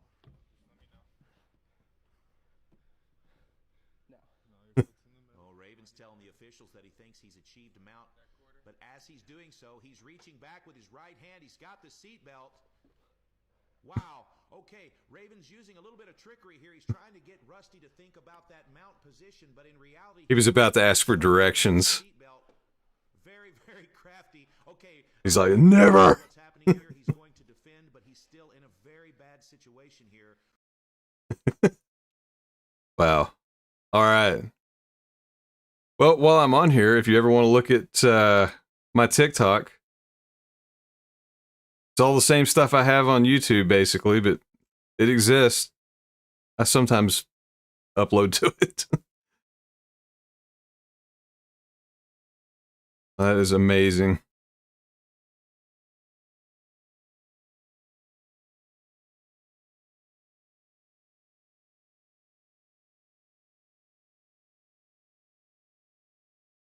All right. So I feel like we've learned a lot on this one. And what I see right now, the founder, McKeeve, has a YouTube channel dedicated to the sport. All right, we got to open that. I'll pull that up in a sec. Which has accrued millions of views on the platform, understandably. The components of his display are slightly altered, more crude. And the standardized Prius of the American showcases are replaced with a variety of vehicles which provide their own unique slant to battles. But in truth, it's the sheen of the stateside production that could see the sport gain credibility. It's funny. So last year, Kevin Hart and Kenan Thompson featured Car Jitsu in their comedy roundup of 2023. What are we watching? Said a shocked Hart. Thompson replied, I thought he was going to kill him. That's funny. This totally went under my radar. I saw the pillow fighting championship. I did not see this. So shock and intrigue has proved to be a winning formula for French sports in recent years. So UFC boss Dana White put his money and influence behind the controversial Power Slap League in 2022. Yeah, that's the thing. I believe they still run pay-per-views and they're going to get bigger. And now that, so you got UFC, WWE, and Power Slap under the same corporate umbrella now. And they were just talking the other day how Power Slap is going to have pay-per-views on Friday nights. So we're going to have a whole weekend full of fights, I believe, from them. It's going to be Power Slap on Friday, UFC on Saturday, and WWE on Sunday. So we get our recommended weekend dose of violence. So yeah, I've seen a lot of the slap fighting things. It says that too began its life in Eastern Europe, gaining popularity in 2020. Shock! Everything happened in 2020 with these. With a series of viral videos starring a 370-pound Russian sensation known as Dumpling. You've seen in one video knocking a massive opponent unconscious to win 30,000 rubles, which was about 380 pounds at the time. Other viral videos show Dumpling training by squashing watermelons and flipping tractor tires. That's amazing. This is like the longest write-up. I mean, I'm here for it. This is amazing. So yeah, so the UFC champion John Jones was one of the fans to comment on social media, and based on the emojis, he's approving it. I agree. Time will tell whether this bizarre sport will stay a gimmick or continue to grow in popularity. Hey, I'm down. It's like that scene in the second Matrix movie when Lawrence Fishburne's fighting the albino with dreadlocks in the front of the Cadillac, and he's using a seatbelt to like he whips it and catches his hand, and he's like he kind of ties his hand up and he's like punching him in the face while he's driving. It's pretty hilarious and cool at the same time. The second Matrix movie is awesome until that highway chase scene ends, and then you can turn it off. But yeah, there's some car karate in that one. So the spiritual sibling to Car Jitsu is another sport making waves in Russia. The similarly named, effectively, God, too many words. The spiritual sibling to Car Jitsu is another sport making waves in Russia. The similarly named phone booth boxing. Two fighters step into the time capsule and duke it out until one person surrenders or is knocked out. They seem to have a thing for fighting in confined spaces over there. Keep doing it, because I'm interested in that now. Phone booth boxing. What will become of any of these endeavors is anyone's guess, but in 2024, there's clearly an appetite for the brash, outlandish, and surreal content sports like Car Jitsu produce. I feel like we could be on the forefront of a trend here. So we've got, we've seen Pillow Fighting Championship. We've seen Car Jitsu. There's phone booth boxing. Let's put two guys in a barrel that's about to go over a waterfall and they have to wrestle inside of it. First one out wins. What else we got? How about what's something common that's a confined space? Trying to think.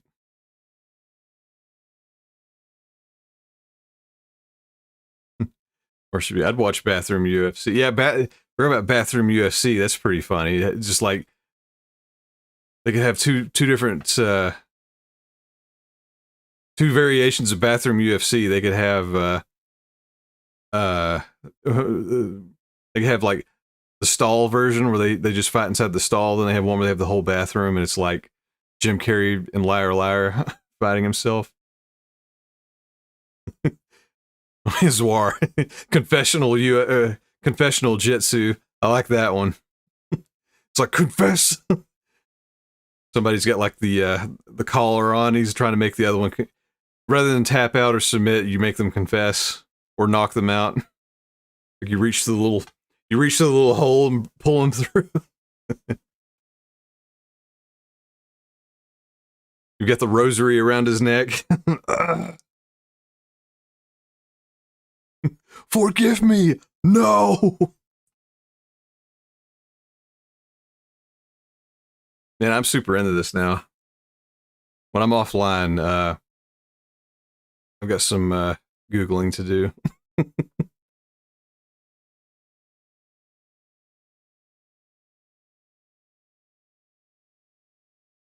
And I was hyped over the pillow fighting championship. This is a new level.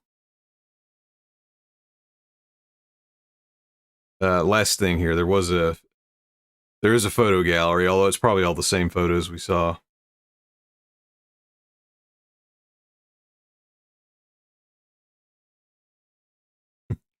There used to be a show here in Canada called Four on the Floor. They did an entire episode called the Combination Sport Olympics. One sport was water hockey, another was cross-country boxing. That's amazing.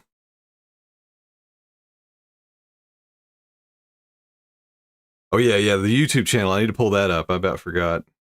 Yeah, power slap. All those slap fighting. Those are fairly prolific. Oh, here we go. Here's a photo of phone booth boxing.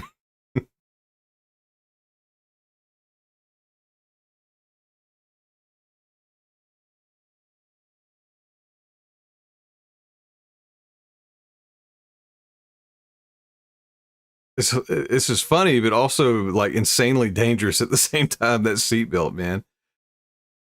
I don't know about that. Let's take a look at the actual YouTube channel real quick. I'm not gonna. Oh, they have a women. They have a woman league too. That's amazing. I'm afraid to play it and get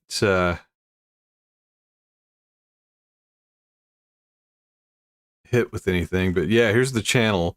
It's just it's the same of his name. I'll put this in the description. But Vic McKeeve.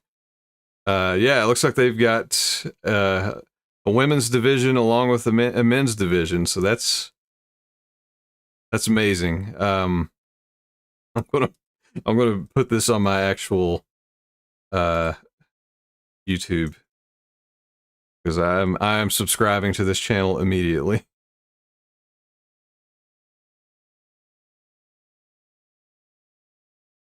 That is amazing.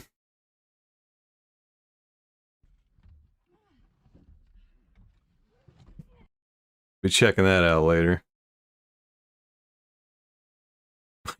Imagine if the airbags are deployed. Man, that would make it even better. Almost like Mario Kart of MMA. You kick the dash and the airbag blows out and knocks your opponent out.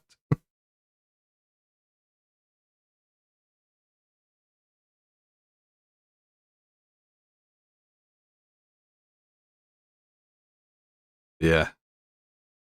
That's amazing.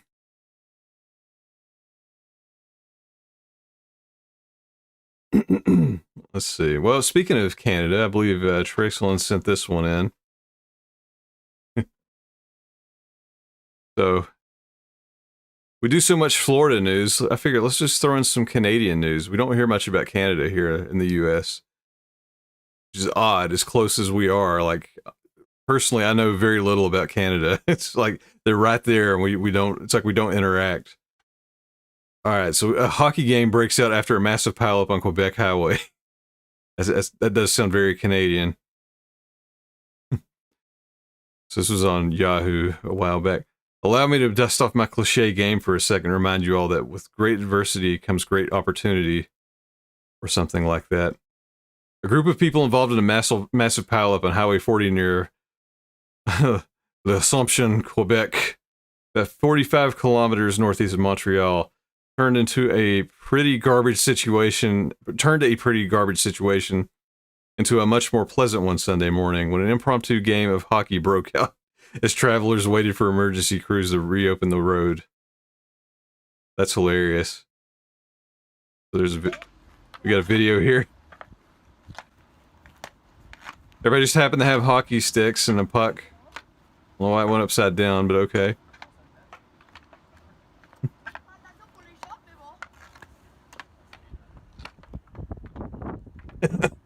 Oh, that's funny. That's so annoying. I've had that happen on the interstate before. It's like something so crazy happened that it just shut everything down. And I remember like just turning my car off and like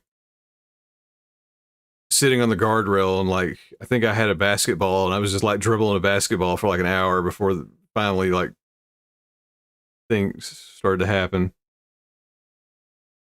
So, outside of the hockey game, several people suffered minor injuries as a result of the accident, which caused the highway to be closed for several hours, as between an estimated 40 and 50 cars were involved in the enormous collision. Wow.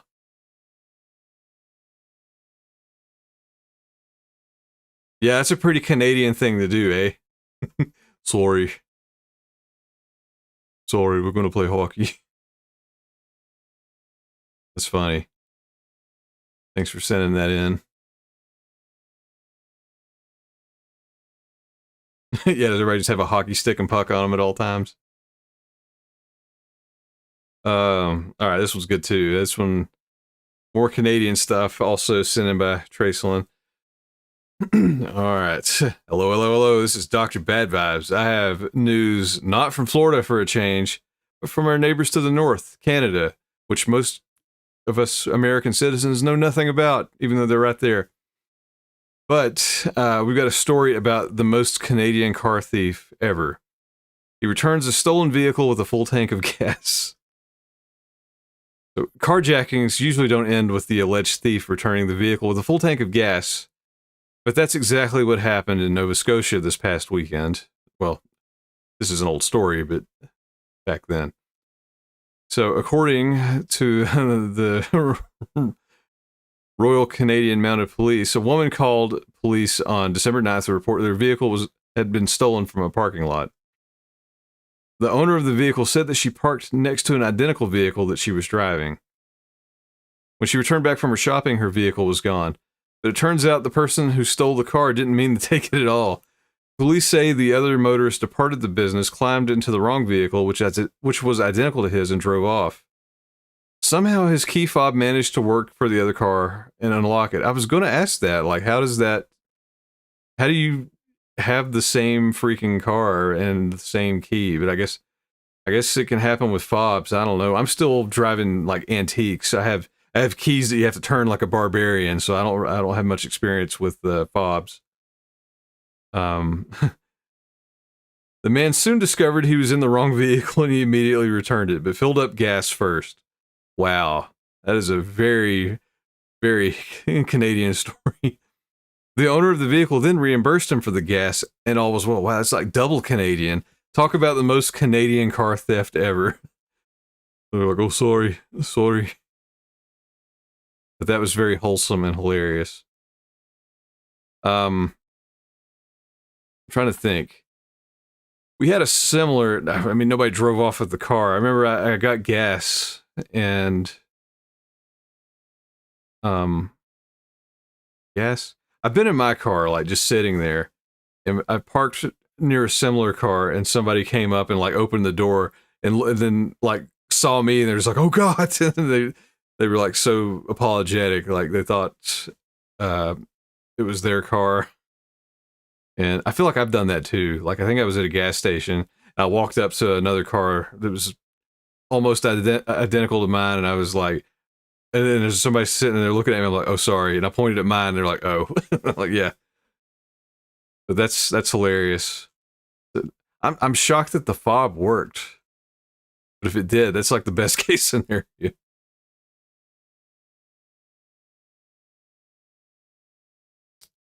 That is funny. I did that before, tried to open a wrong door and someone was in it. That's funny.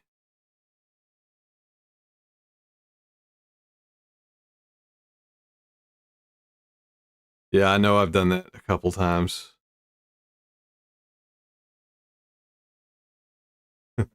Meow says, I've gotten in the passenger seat of a wrong car before. Yeah, I've known some people to do that, and it's luckily every story I've heard, everybody's been cool about it. They just laugh.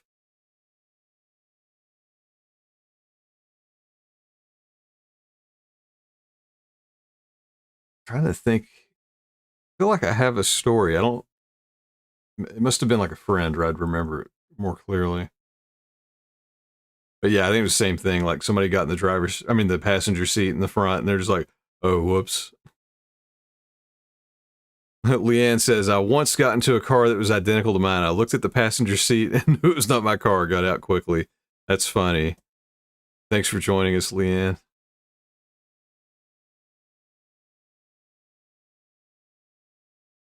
I'm trying to think. Could you imagine it? I feel like there's more variety on the roads now, but like, what if you went to, I don't know, let's say you went to Walmart in the mid 90s and you drove a Chevy Cavalier. Like, good luck. Or getting the many wrong vehicles.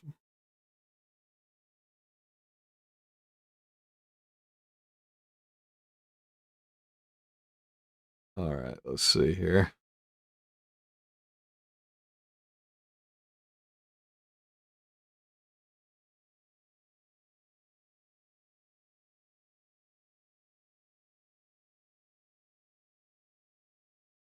Yeah, I'm still surprised that the fob worked.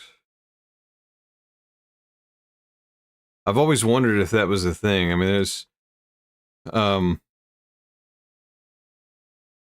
are only so many frequencies they can use. I mean, I don't know what, radio band or whatever they work on. So, I guess it depends on the age of the car too. I would assume, especially like the early ones, the early fobs, they probably cycle through like the same, like however many, frequencies. Hopefully it's a lot, but, there's probably some overlap and they just assume that, people won't come in contact with each other. Oh yeah, a silver Impala or a Ford Taurus. Yeah, there's a lot of cars out there. I mean, it'd be trying to think what the most common depends on where you go. Like I've noticed some spots in Florida, like the freaking the Tesla Model Y. There's so many of them. I mean, that one, I guess your key's on your phone. That's probably not going to happen, but I'm sure it would not be hard to walk up to the wrong one at the least.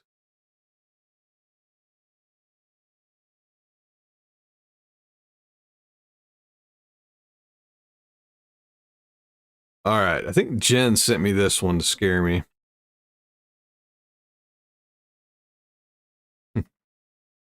Hello, hello, hello. This is Dr. Bad Vibes. Thanks for joining me. Come on over because I have a freaking nightmare story. I mean, yeah, I want to get a manual. No one will ever steal that. Yeah, one of my cars is a manual, and I actually got new tires the other day, and they're like, oh, they're like, is it a stick shift? I was like, yeah. And they're like, can you just put it in neutral? And then that way they could just roll it around and they didn't have to drive it.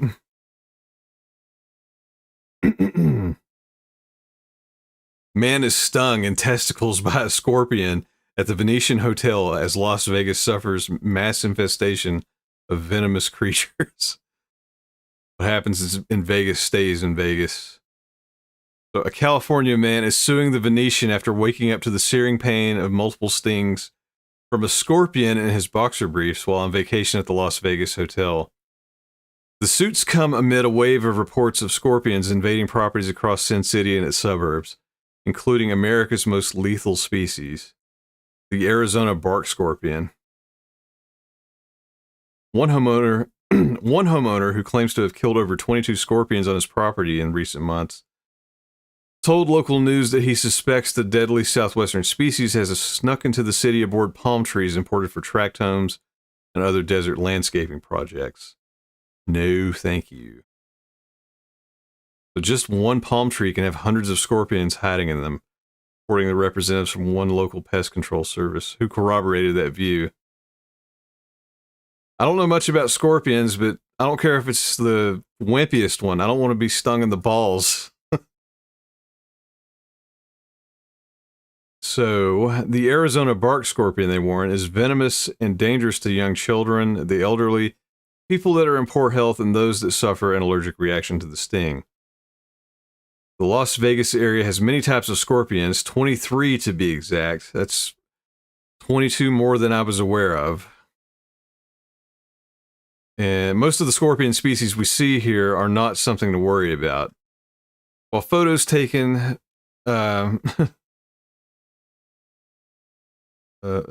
So while the photos taken appear to show a small Arizona bark scorpion, the species and toxicity of the creature has not been made public. I woke up with a sharp pain in my private area. I was surprised. I would be surprised too. Quite surprised. What happened? Are we in a hangover situation that I'm going to be very upset about? I reached my hand to see what's happening over there, put under the cover, and I got another sharp pain. All told, he estimated that he was stung about 3 to 4 times by the scorpion as he attempted to remove the insect predator from his Reebok brand underwear. Very specific. Why is that in the article? I pulled away my Sony camera to take a photo to print out at my local CVS on Kodak paper. Anyways, in his pictures, the scorpion was a warm, bright yellow hue, similar in coloring to the Arizona bark scorpion. Although he said his attacker was considerably smaller. Yeah, it was still in there. Like, how did that get in there, and how did it stay in there? Nice. But the scorpion was having a ball. So according to a PhD ecologist, the owner of the Nevada-based Desert Wildlife Consultants, Arizona bark scorpions are about 3 inches long compared to the roughly 1 inch long scorpion that stung Farchi. Compared to the roughly 1 inch long scorpion that stung the victim.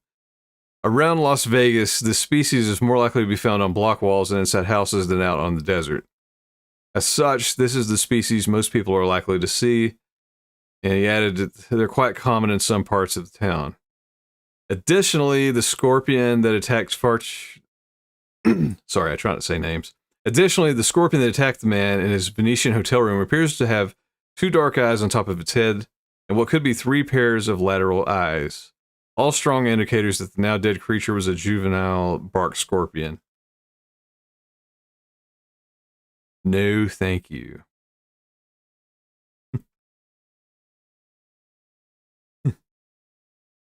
So he's now suing the Venetian with the help of Las Vegas area, quote, bedbug lawyer.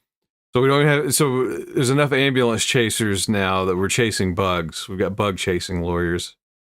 Nice. He noted this was not the first incident wherein scorpions have been discovered invading guest rooms at the Venetian. Nobody staying in Vegas needs to be exposed to deadly scorpions while they're sleeping, let alone on their private parts, their testicles. I can agree with all of that, yes. Although a public statement from the Venetian this March asserted the resort has protocols for all incidents, and we can confirm they were followed in this incident. However, the guests recalled total indifference from the staff on the day of attack. I can see that. I'm sure. So the Venetian didn't even apologize for what happened when I met with the hotel manager. They just charged me for my room, the restaurant, whatever I use. No apologies, no nothing. So he is not happy. In fact, it has made him very angry about the indifference. Oh, yeah, so there's some sort of write-up here. I guess this is... Yeah, so it's some sort of report here. Maybe a police report, actually.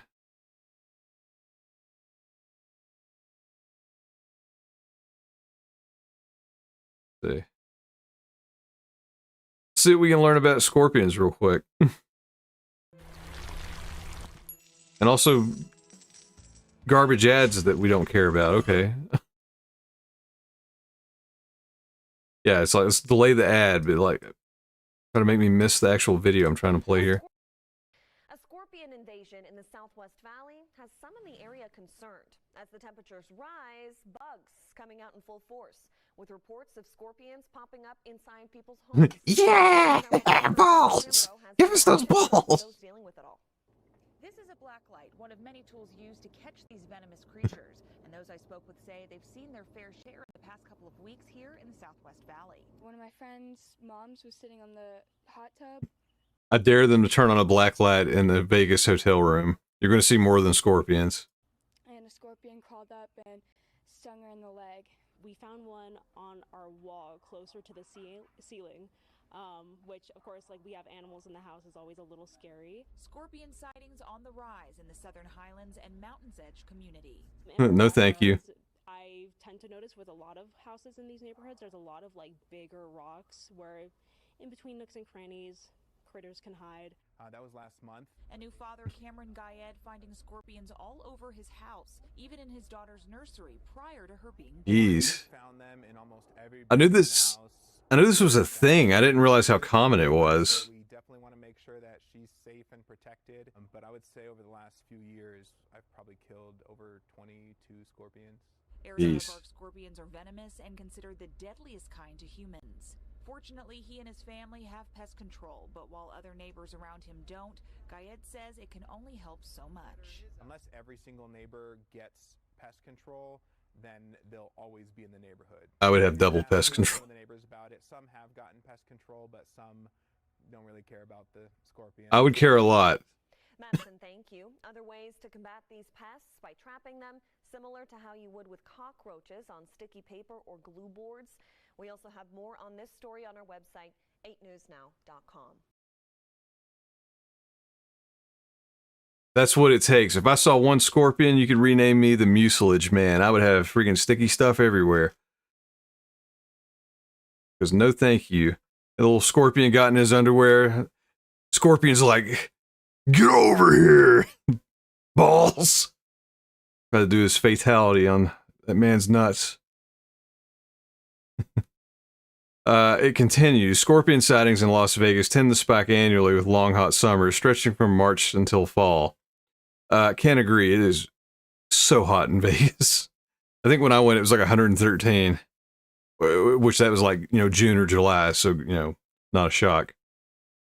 So these months mark peak scorpion activity periods in Las Vegas. The warm summer desert climate provides an ideal habitat for scorpions to thrive.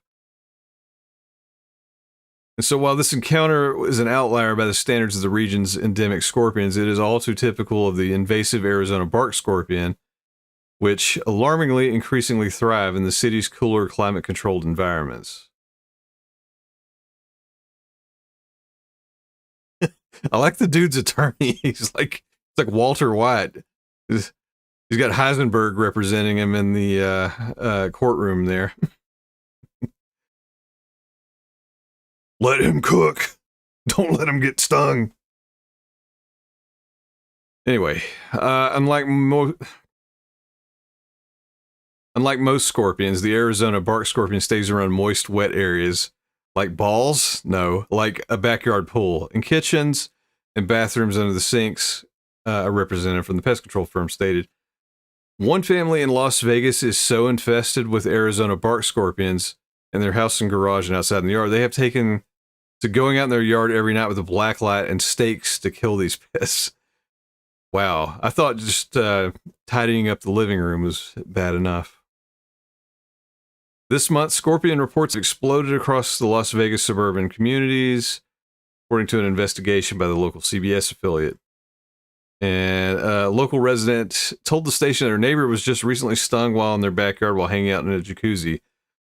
So a wet residential region that the Arizona bark scorpion gravitates towards. And a new father in Vegas resident who boasted of having killed over 22 scorpions, told the station he's even seen these deadly venomous creatures in his baby's nursery. Well, it's like in the video. Yeah, it's probably him. We found them in every corner, upstairs, downstairs. We just had a newborn, so we want to make sure she is safe and protected. Yeah, I mean, specifically, like it mentioned children. I mean, being smaller, venom's going to go a longer way. So no, thank you. What happens in Vegas stays in Vegas, but I don't want a scorpion stinging my balls. That can stay in hell on fire forever. Don't come near me. That's a pretty wild story. I had a coworker. I wonder what kind it was. He was visiting family in Arizona, I believe. Pretty sure it was Arizona. And he said, you know, it was super hot. I guess they had like a maybe in a guest room, whatever it was. Totally opened up. All the doors and windows were open. And he said he woke up in the middle of the night from a sting, and said that was the first time I've ever been stung by a scorpion, and it sucked. I don't think they were too worried about the venom in that case, but he said it was not pleasant.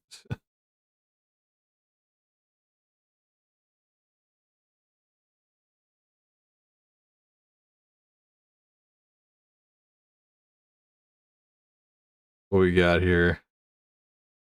Oh, nice. Zwar just clips my get over here balls comment. Nice.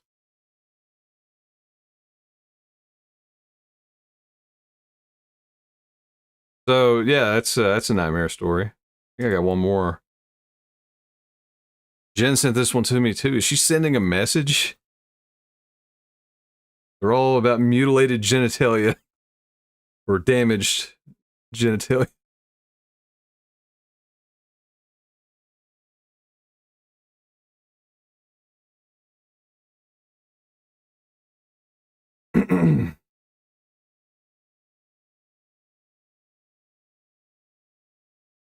All right. What's up, Ed? It's actually a good question while you're on here, Swar. You ever use the Opera browser? I've not really used it enough to have an opinion on it. I use it for streaming just because, because I don't use it for anything else, so I don't have to log in and have all my stuff, on display. It has a lot of buttons. I'm curious if it's any good in day-to-day use. I've been using it for like 2 years. I remember Opera back in the day. Actually, John's friend Mark, I remember he was using Opera when it was like new. But Opera GX seems pretty decent. I would be tempted to use it over Chrome. Maybe I'm on a Mac, so I'm always using Safari anyways. Like, I don't even fight it anymore. Like, I'm just give me Safari and everything's built in. So when I use my phone or whatever.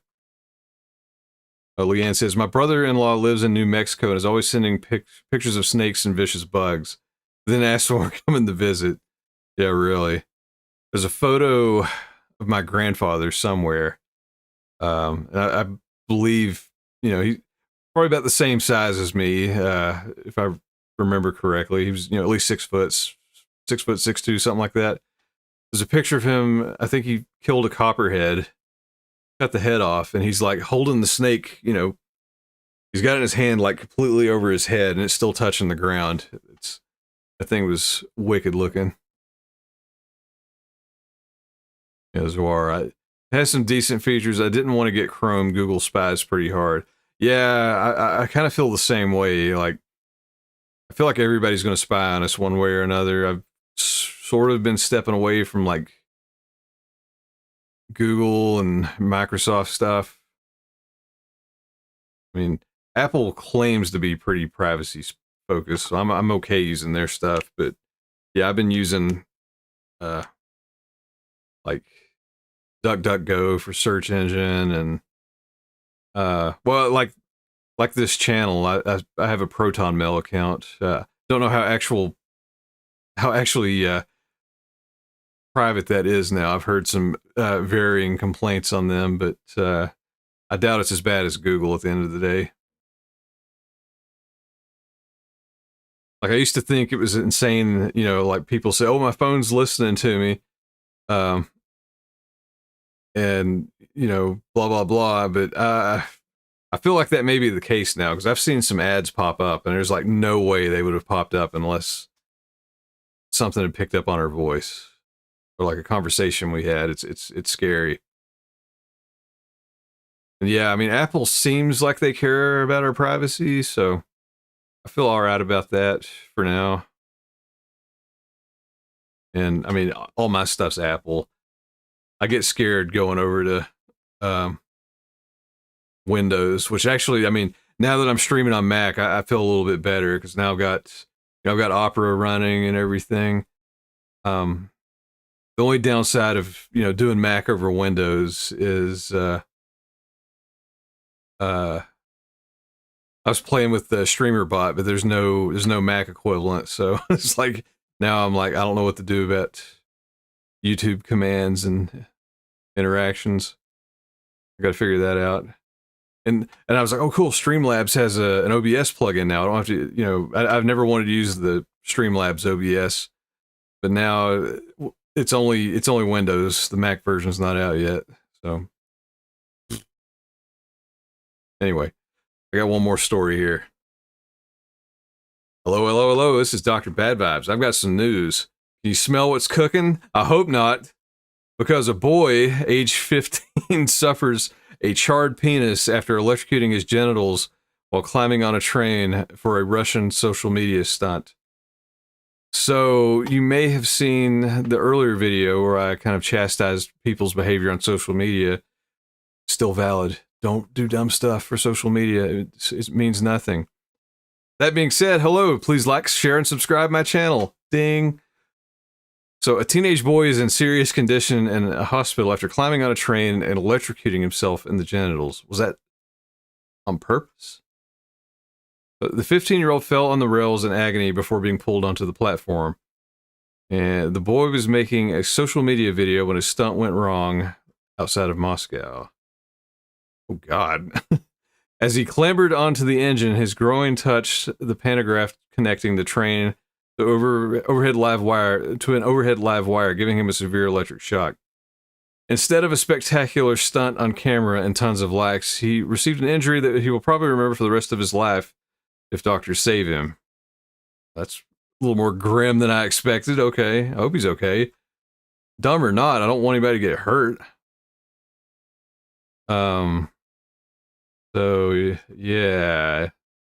He fell, got electrocuted. It looks like he received first aid. Reports say his penis was badly burned. Who was writing that report? So what? Still a little confused at what happened. So he touched the pantograph connecting the train to overhead. Oh. I see. Wow. Damn, so he landed on it exactly the wrong way in the worst spot. That's terrible. So the electric shock hit the teenager in the groin, as witnesses write. Literally burned the reckless driver's genitals. He was seen with a bloodied face, writhing in agony on the platform, the front of his trousers singed. Footage shows him receiving first aid from paramedics at the station before being taken to the hospital. Reports say his penis was badly burned. He's heard saying it hurts. I would not argue with that. I would believe him. His face and right arm and hand were bandaged before he was taken away. He's now in intensive care in a serious condition. I would imagine so. So the current passed through his groin, after which the teenager fell from the train's roof. And in a serious condition with a charred penis, he was taken to a hospital. I feel like it's a little more specific than it needs to be. Let me look here. I think we may have a video. I'm a little afraid of what this might be. If you have type 2 and are on metformin, well, check out my new 28-day blood sugar challenge that I'm going to show you. Shut up with your snake oil.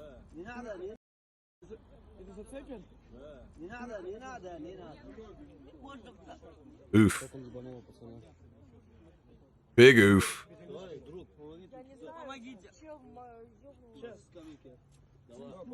We got blew his shoes off too.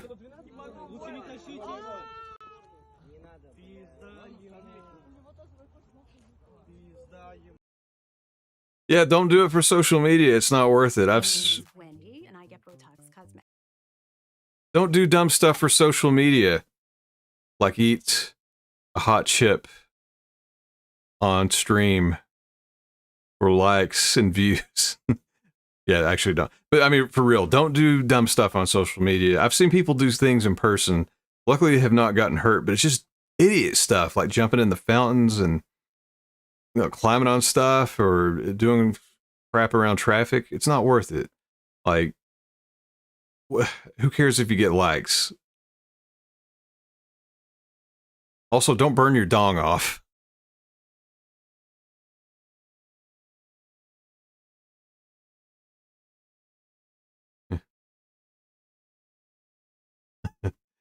Let's see, Zora. Window is better for stream, sadly. Honestly, yeah, I mean, if I had a dedicated Windows computer, I would probably just use it for streaming. Dual booting is just a pain in the ass for me. That's the main reason I just want to stream on Mac. And I did finally get it to where performance-wise, it's, you know, on par with Windows. I just lost a few features. And yeah, people are out here doing way too much. And yes, I did do the hot chip challenge. That's actually a good thing to bring up. Let me look here. Because I had the idea. So I did the hot chip challenge and my YouTube channel was pretty new. The gaming channel. Let's see if I can find it here.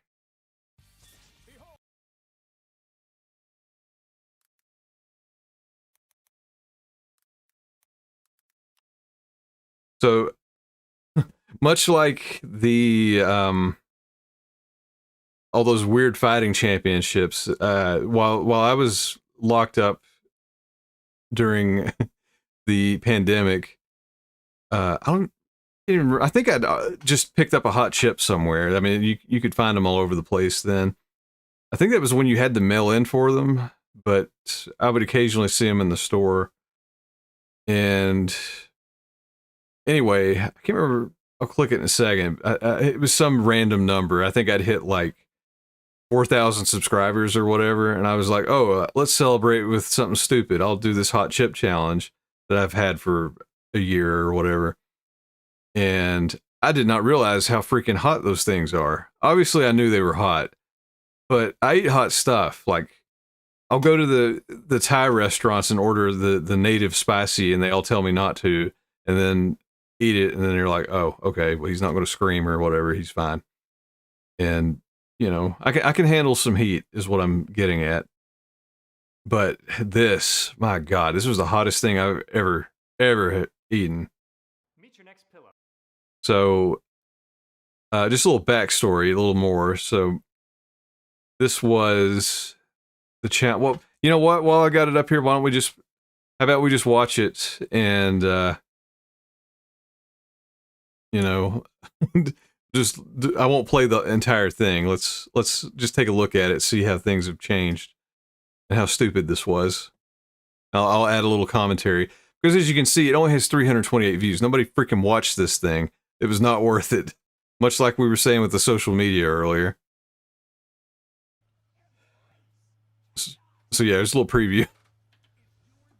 Oh god, it's so hot.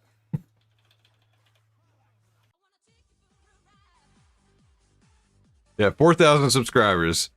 And it looks like dog shit because this is, I used to edit these on my iPad so you can see all my cool transitions that I used to use.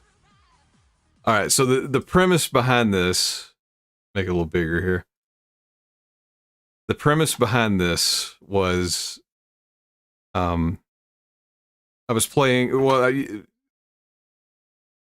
when this hot chip thing was popular, like the premise was like you would eat the chip and then not drink milk or whatever for a certain amount of time. Usually it was like a hard time limit. And then I noticed some people were doing like physical challenges or tasks or whatever in between. And I was like, well, what's something I could do? And this is a video game channel. And I'm like, oh, hey, I'll put on Ultimate Marvel vs. Capcom 3, which is a game I still play occasionally, but I played a lot at the time. And until I beat the game in the hardest setting, I cannot drink milk. And I knew that would probably be like a 25-ish minute playthrough. And that's where I was, so... Hello, everybody. I haven't been on screen in a while. I've been making videos, slowly but surely lately. Do I still look the same? I have so many of these hoodies, by the way. They're so comfortable. Let me skip over the intro here. We don't care.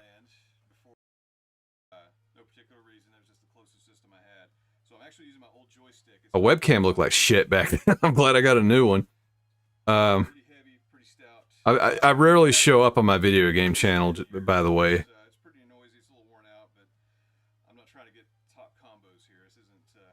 Let's see, okay, here's the build up to where I eat the chip. This was the Pocky from, they all have a year on it. I don't know which one this was.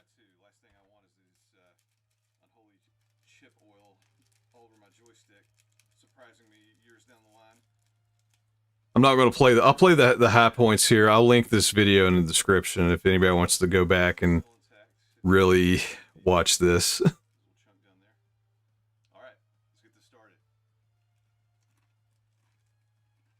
So immediately it's like, oh no.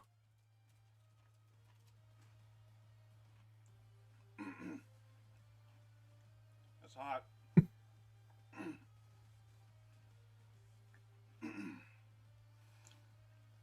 Real peppers, real heat.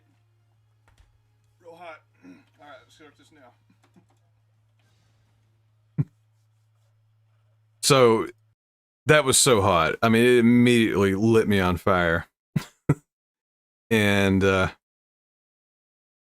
I'm trying to remember, like, it was so bad, like, when it went down, like, I've never had this happen, like, I started hiccuping, like, violently, and to the point where I came so close to puking, and if, I mean, it's something you probably wouldn't know unless you are me, like, I don't throw up, like, I can't even remember the last time I've thrown up, you know, that didn't involve alcohol. When you take that, I mean, even when you factor that in, it's been like 20 years. And when you don't even look at the alcohol situations, it's like, I don't know, middle school maybe. I just don't throw up. I've got a freaking iron stomach.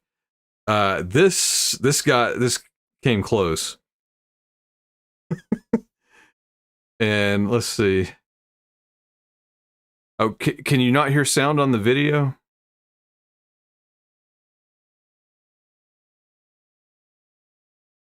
Is it just quiet? See, Susan says a couple was brought into the ER at where I worked. They were making under tree light. Oh, hang on. Let me start this over. A couple was brought into the ER where I worked. They were making love under a tree. Lightning struck. Lightning entered the guy and went through the woman. They were slightly burned, but mostly embarrassed. Wow. They must have had a real electric combination. But yeah, so as soon as this chip traveled down my esophagus, I felt the pain.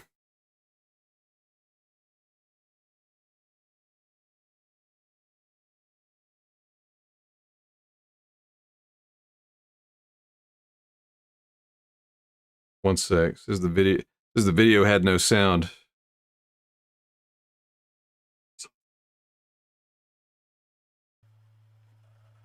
Ooh.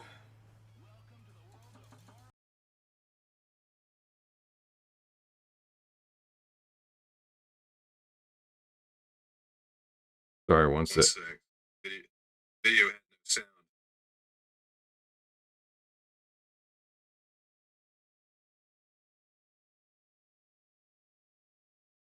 Okay. I may have just had it turned down too low, or I did play a video a while back. There may have been one I intentionally didn't have sound on or something. Okay. So anyways,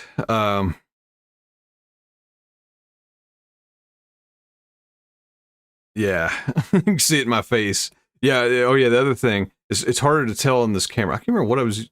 Oh yeah, I was using the freaking built-in monitor camera. No wonder it looks like garbage. You can kind of see immediately my eyes were just watered up like hell. Like I almost started crying like uncontrollably. And actually Jen was up here with me. I think she was just making sure I was okay when I started. Okay, Alina, I'll turn it up a little bit. Thank you. So I think I'm looking outside of my office at Jen, like I fucked up. So it's pretty bad. Yeah, I can see I'm trying not to puke right here. Should have had my reserve unit. And yeah, you can save your team so you don't have to go through this whole selection thing. This was excruciating, and this was like the longest, like 30 seconds ever. I was like, why did I not have this already queued up?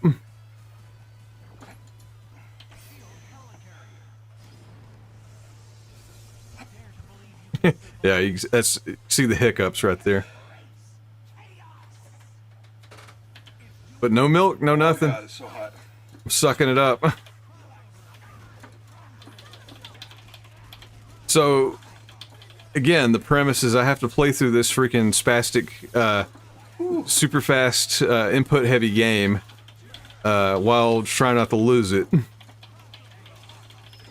And once I beat the last guy, then I'm allowed to drink milk.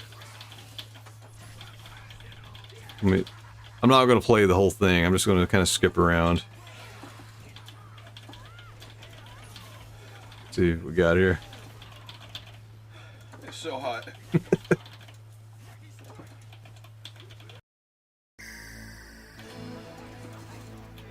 Oh, Mrs. War, thank you for the follower. I have a feeling I might know how you found the channel. Thanks.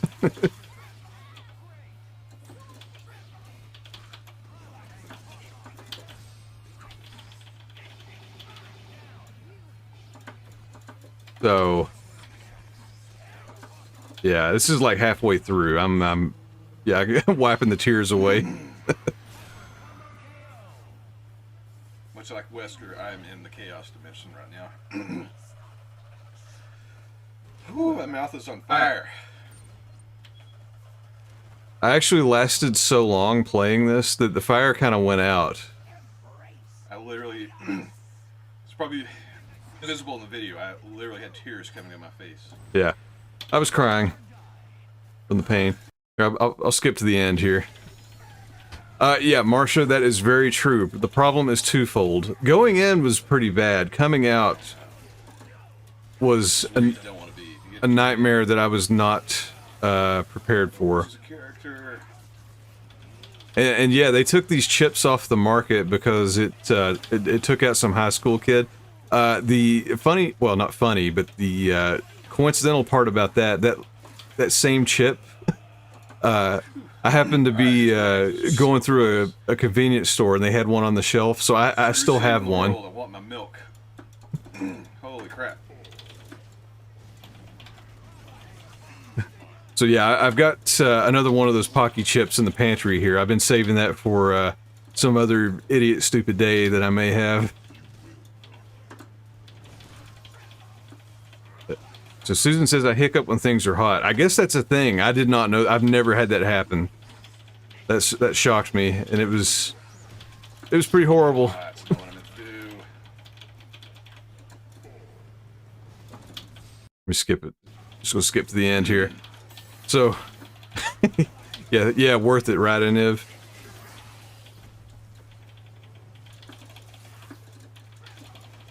Yeah, it ends like right here.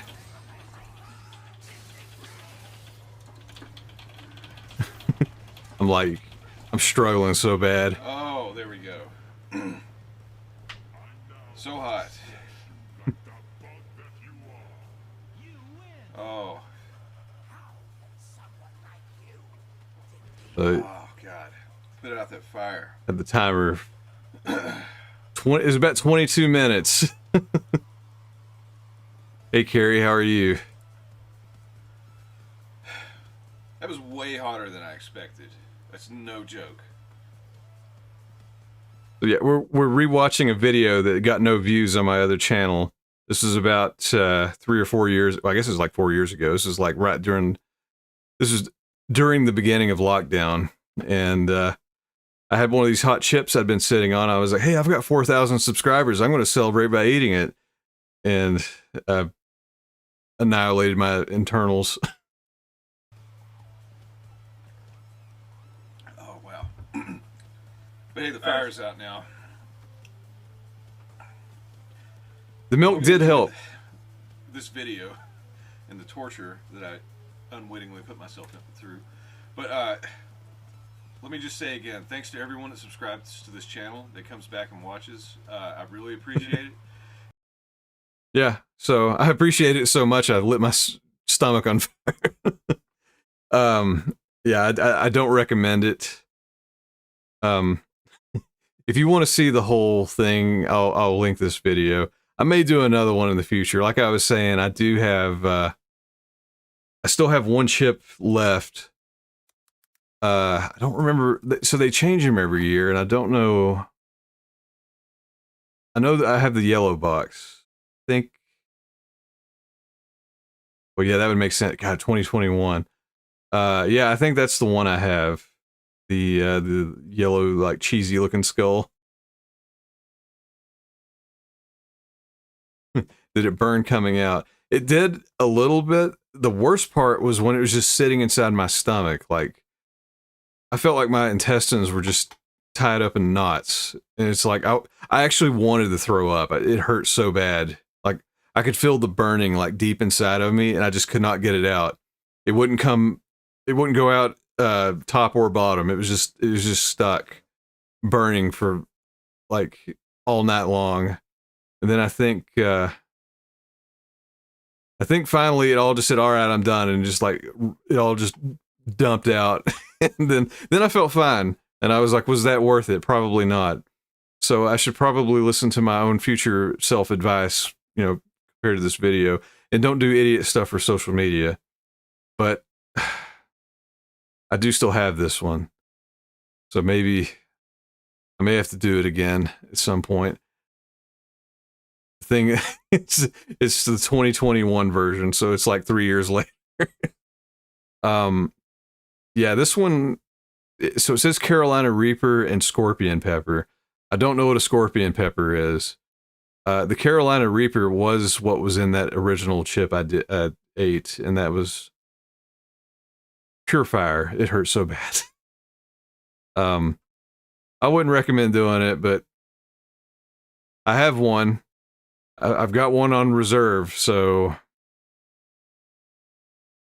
you know, maybe one day. Yeah, just do idiot stuff for yourself, and if it happens to end up on social media, that's cool. That's a good way to look at it. But I think I may be wrong, but I believe since this happened, they don't sell them anymore. We'll look at their website real quick. So I may have a collectible. I mean, well, you can see the headlines it immediately brings up. I knew they took them out of the store, and I thought they were going to keep selling them. I thought they were going to keep selling them online, but they may have totally discontinued them. I'm not sure. They do appear to still have them on Amazon. I mean, I'm sure it's a third-party seller. But it says 2023. Thought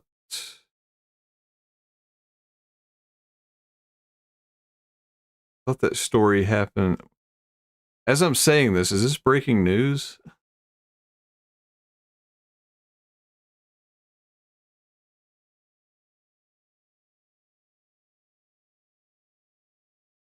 Did it just happen? Oh no, this is 2023. Okay.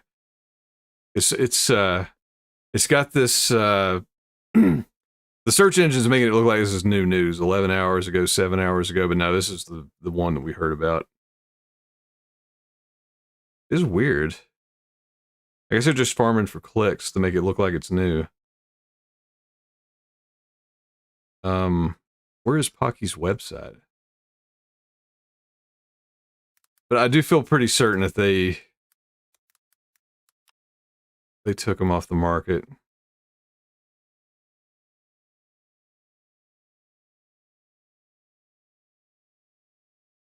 That's weird. I could have sworn they had a website.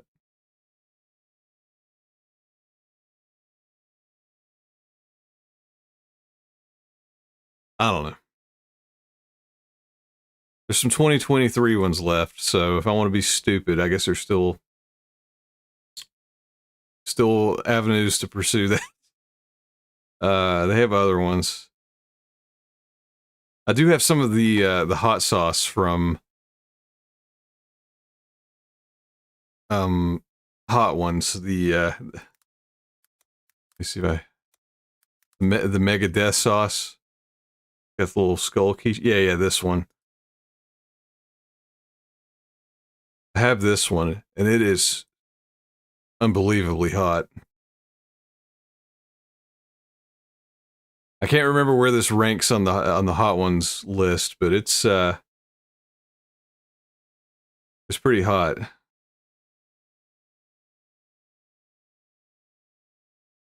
The Mega Death sauce. Like, I made some eggs for breakfast one morning, and I just put a couple little drops on it, stirred it around, and I was like, I mean, I'm literally like eyedropper sized, and just that tiny bit lit me on fire.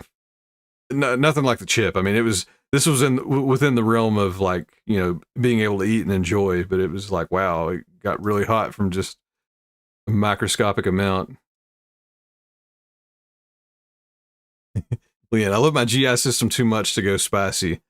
Usually I'm okay, but that was beyond what anybody should have done. Carrie, my partner is English and German, and I cannot get him to understand that I'm half Cuban, not one of the Latin groups that do hot spicy. We like flavorful spices.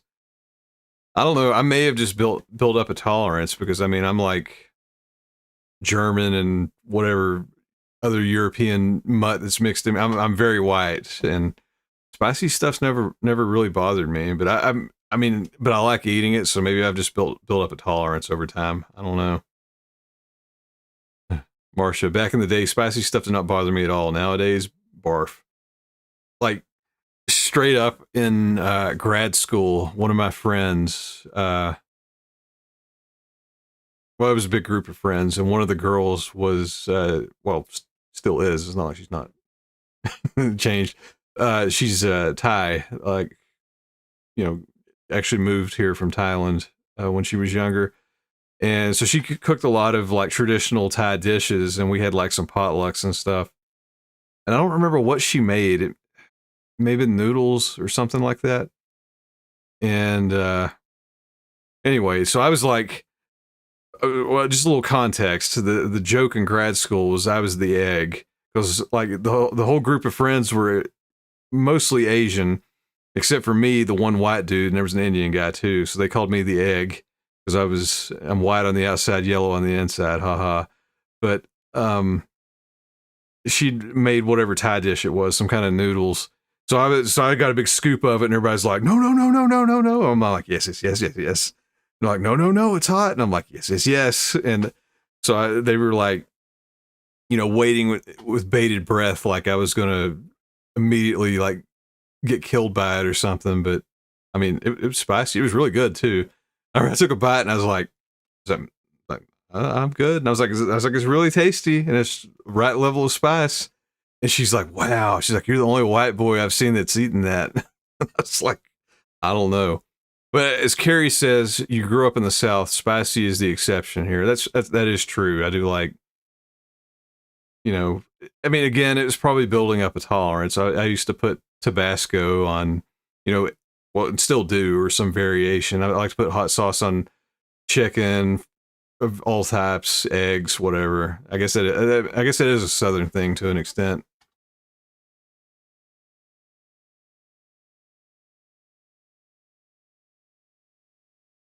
That happened to me in a Thai restaurant too. They had like little spice chart, and I asked for native, and they're like, no, you don't want that. And I'm like, yeah, I do, because I tried most of them, and none of them were that bad. I think I'd had like 2 from the top or whatever, and I'm like, let me try the top. And it was spicy, but it was still, you know, within the realm of flavor. So that's my story about spices. I need to go back. So like when I used to do these streams, I need to make some kind of reward system. You know, maybe we get enough views, get enough subscribers, like some kind of incentive. I was eating like weird, gross stuff. Like the actually, let me pull it up here again. This is such a meta stream. It's a YouTube about my YouTube. But I think the thumbnail does it justice. So I think one of the first streams I did was about me eating garbage food. So you can see the third video here. I ate a prepackaged pickled egg from the Walmart clearance rack. And it was shockingly good. I expected it to be disgusting, and I actually liked it. So I had a few streams where I just like find gross stuff and eat it, because I don't know, like I see weird food and it's kind of a challenge to me, and I have to eat it. It's a very sane and healthy approach to things. But I need to bring that back. I think I have a whole I don't want to log into Amazon. I don't have it saved. I'm just thinking, oh yeah, it's war. You ever eat one of those stinky fruits, the durian? I have not had those. I've never been around it. I'm aware of them, and I've heard they're horrible. Had a Vietnamese friend also in school, and she said they're disgusting. Yeah, pickled eggs are good. I think that's definitely a Southern thing. I don't know if you ever met my grandmother, but she made them from scratch. So she would give John and I like a big ass jar full of pickled eggs to take back to college with us, you know, over the winter breaks and stuff.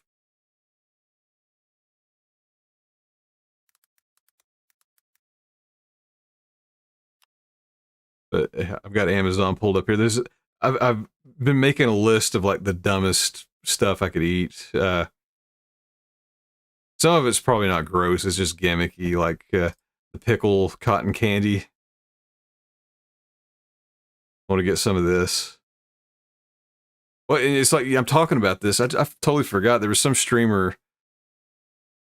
I followed him last night, or you know, usually when I work, I've got Twitch going, and somebody did a raid to one of their friends. It was a guy I'd never heard of, didn't know, and people were like redeeming stuff on stream, and he was eating like crickets and some like mealworms or something. I don't know. It looked like you know, snacks from China probably. I had one of my roommates in undergrad. He studied abroad.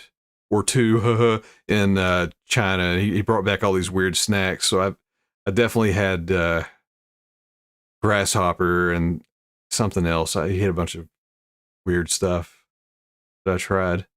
But yeah, it was like pickles. Trying to remember. I found something extra disgusting.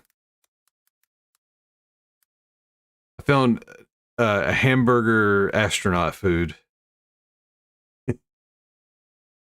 Yeah, here we go. Let's see, Carrie, did you ever have pickled pig's feet? You know, I never did. I remember seeing those in the grocery store, and even that, I was like, I don't know, that's too much.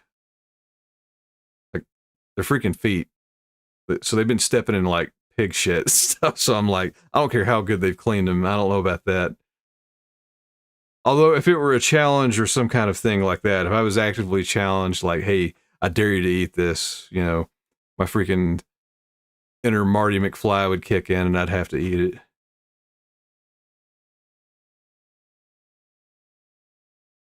You know, plus, yeah, yeah, Marsh, I'll eat anything pickled at least once. That's true.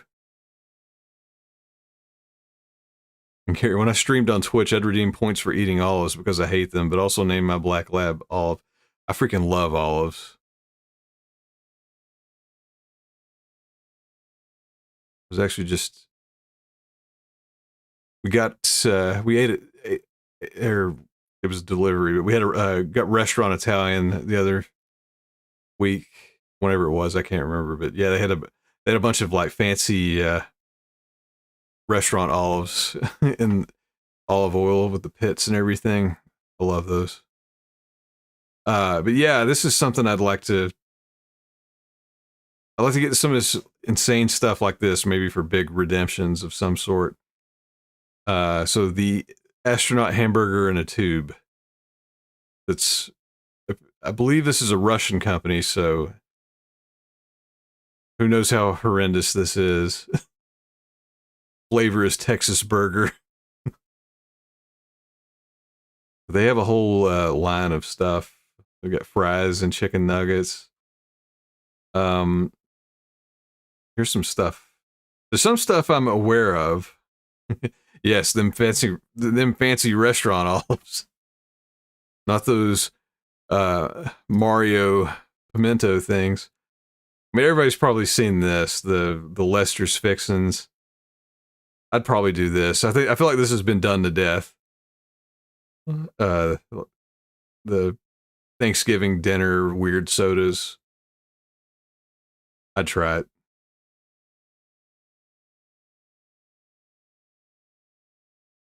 Grass soda and dirt soda. This is new. God, is this going to be my thing? Am I going to be the guy that eats gross shit on Twitch and YouTube? I hope not. But I am hungry. But most of it's not gross. I need to go into I've got like a wish list somewhere. There was some other weird stuff. Like, I think Jen went to World Market and tried to get a bunch of what she thought was gross, and I was like, no, this stuff's all good. It was like Korean barbecue seaweed puffs. I was like, hell yeah, I'm into that.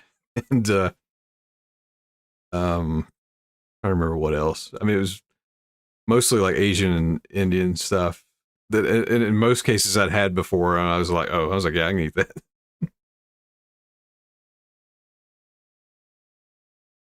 The hamburger in a tube, though.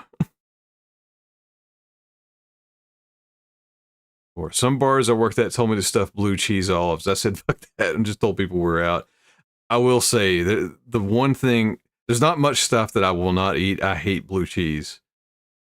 Like I'll eat it if I have to, but God, that's not cheese. That's rotten cheese. These Warlow's Bean Boozled jelly beans. What are those?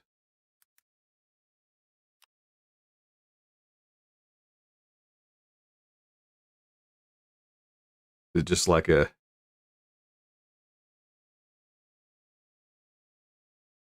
specific kind they make for this game? I do like Jelly Belly. I like the weird flavors.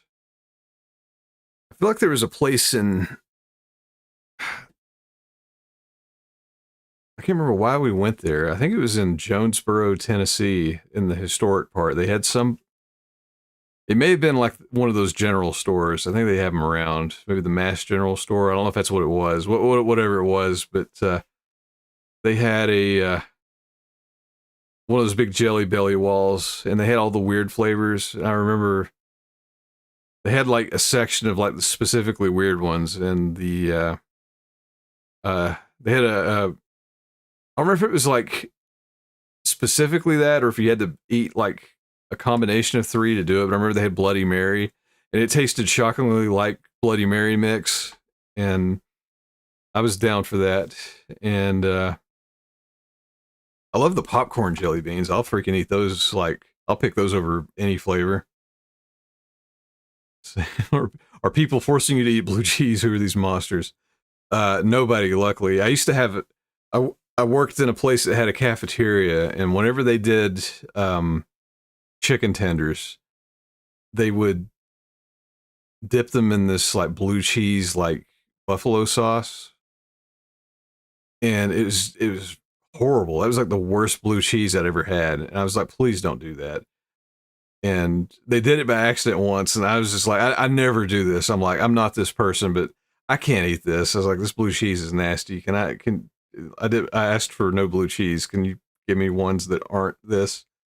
And yeah, I felt bad. I hate doing that because, you know, it's like if I say no onions and they give me onions, I'm like, well, whatever. It's got onions on it. It's not the end of the world. It's just not my preference. So Carrie, that became part of my thing on Twitch because a regular sub follower would know I hate them and my dogs.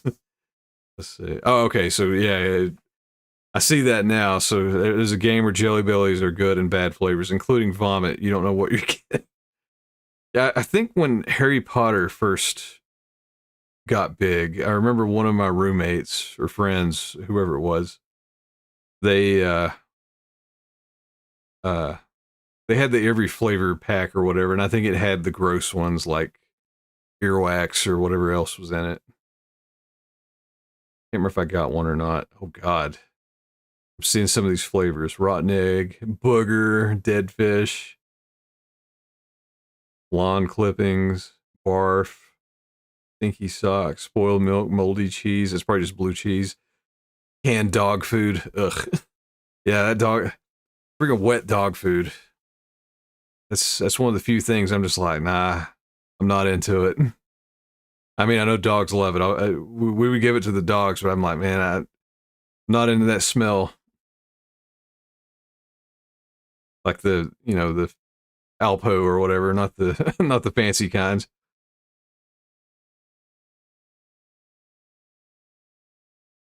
Man, I'm trying to remember what else. I'll have to make I'm going to make a shopping list. I'm trying to see right here. Oh wait, I do have the power of the internet in front of me. Speaking of good food, I know there's some European, possibly Australian viewers if it exists there. So we tried this basically because we listened to a podcast with Steve-O, and he was in the UK. It's like this food podcast Jen listens to. And he was going on and on about Monster Munch. Like it was the best thing ever. And so much so I was like I'd kind of like to try it. And then I think it got talked about on one of Jen's streams, and then while I was sitting there I was like, I wonder if Amazon has it, and sure enough they do. And Steve-O's super into the pickled onion. Man, I've ordered it twice now. It's so freaking good. I don't even know how to really describe these, but they're freaking delicious. I've not had the flaming hot yet, so I need to. I guess these are resellers, so the prices are all over the place.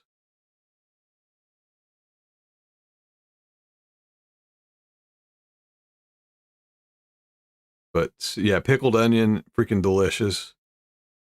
Just got roast beef for the first time. That one's pretty good too. I don't know which one I like better. I'm normally not into like onion snacks, but I think it's more pickled than onion, so I'm down. These are really good. Forgot about the flaming hot one, so I need to get a grab bag next go around. Oh, I remember.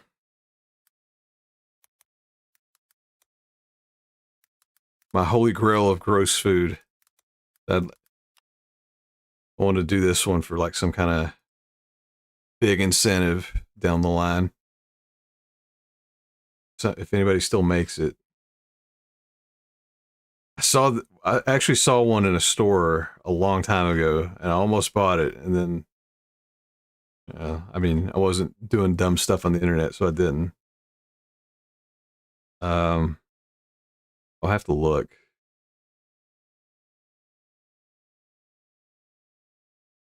It's like a real specific brand. It's an MRE hamburger, but it's like a fully. It's not just like ground beef or ingredients. It's a full-on hamburger in a can. I know different people have. Yeah, this is it. I think other companies kind of copied the idea, but yeah, it's it's a full-on hamburger in a can. It's like preserved. So if I remember correctly, you take this can and remove the label and boil it. Yeah, it's like you're basically doing sous vide to a can, and after so long, you pop both the tops off, and you have a hot wet hamburger in a can. Oh yeah. Here's the instructions here. So yeah, if I can find one of these, I would totally do it, because that's just so crazy and gross looking. Can't say no.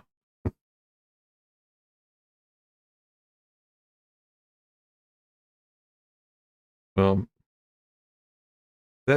all that being said, it's getting late, and I do have to work in the morning. Luckily, I don't go in early like most people, but early enough that I probably need to go to bed soon. So, unless anybody has anything else they'd like to show off or discuss, may wind it up here.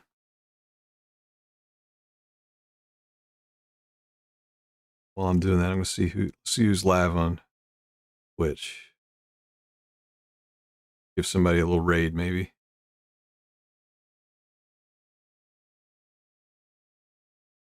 What's up, Jolene? Thanks for stopping by.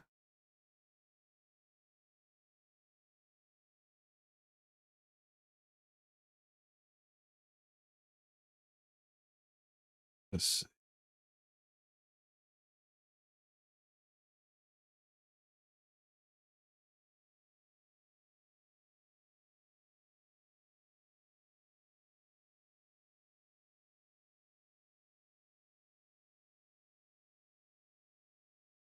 All right, I found somebody. For everybody on Twitch,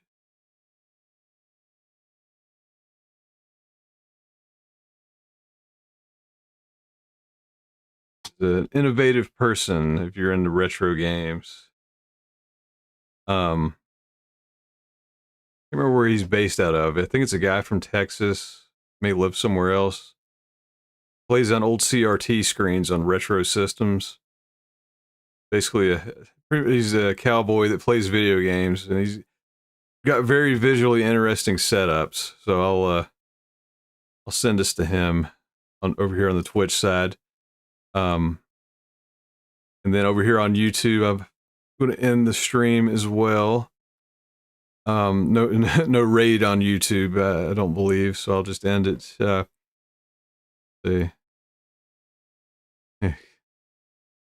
All right, Marsha, a Big Mac doesn't need a can and it won't have a speck of mold for 20 years. Yeah, that's true. I saw that on Super Size Me. That was horrific. I never eat McDonald's, but I actually had some today, and I was thinking of that. Susan, thank you for stopping by and watching these streams and videos. You know, they don't happen without views, and I appreciate everybody that's followed, viewed, subscribed. And I'm going to keep on trying to do daily videos now. So, once I'm officially monetized, I'm really going to crank it out. So, again, thanks everybody for hanging out with me, and everybody have a good night. While I'm doing that, I'm going to send a raid over to CRT Rex on Twitch.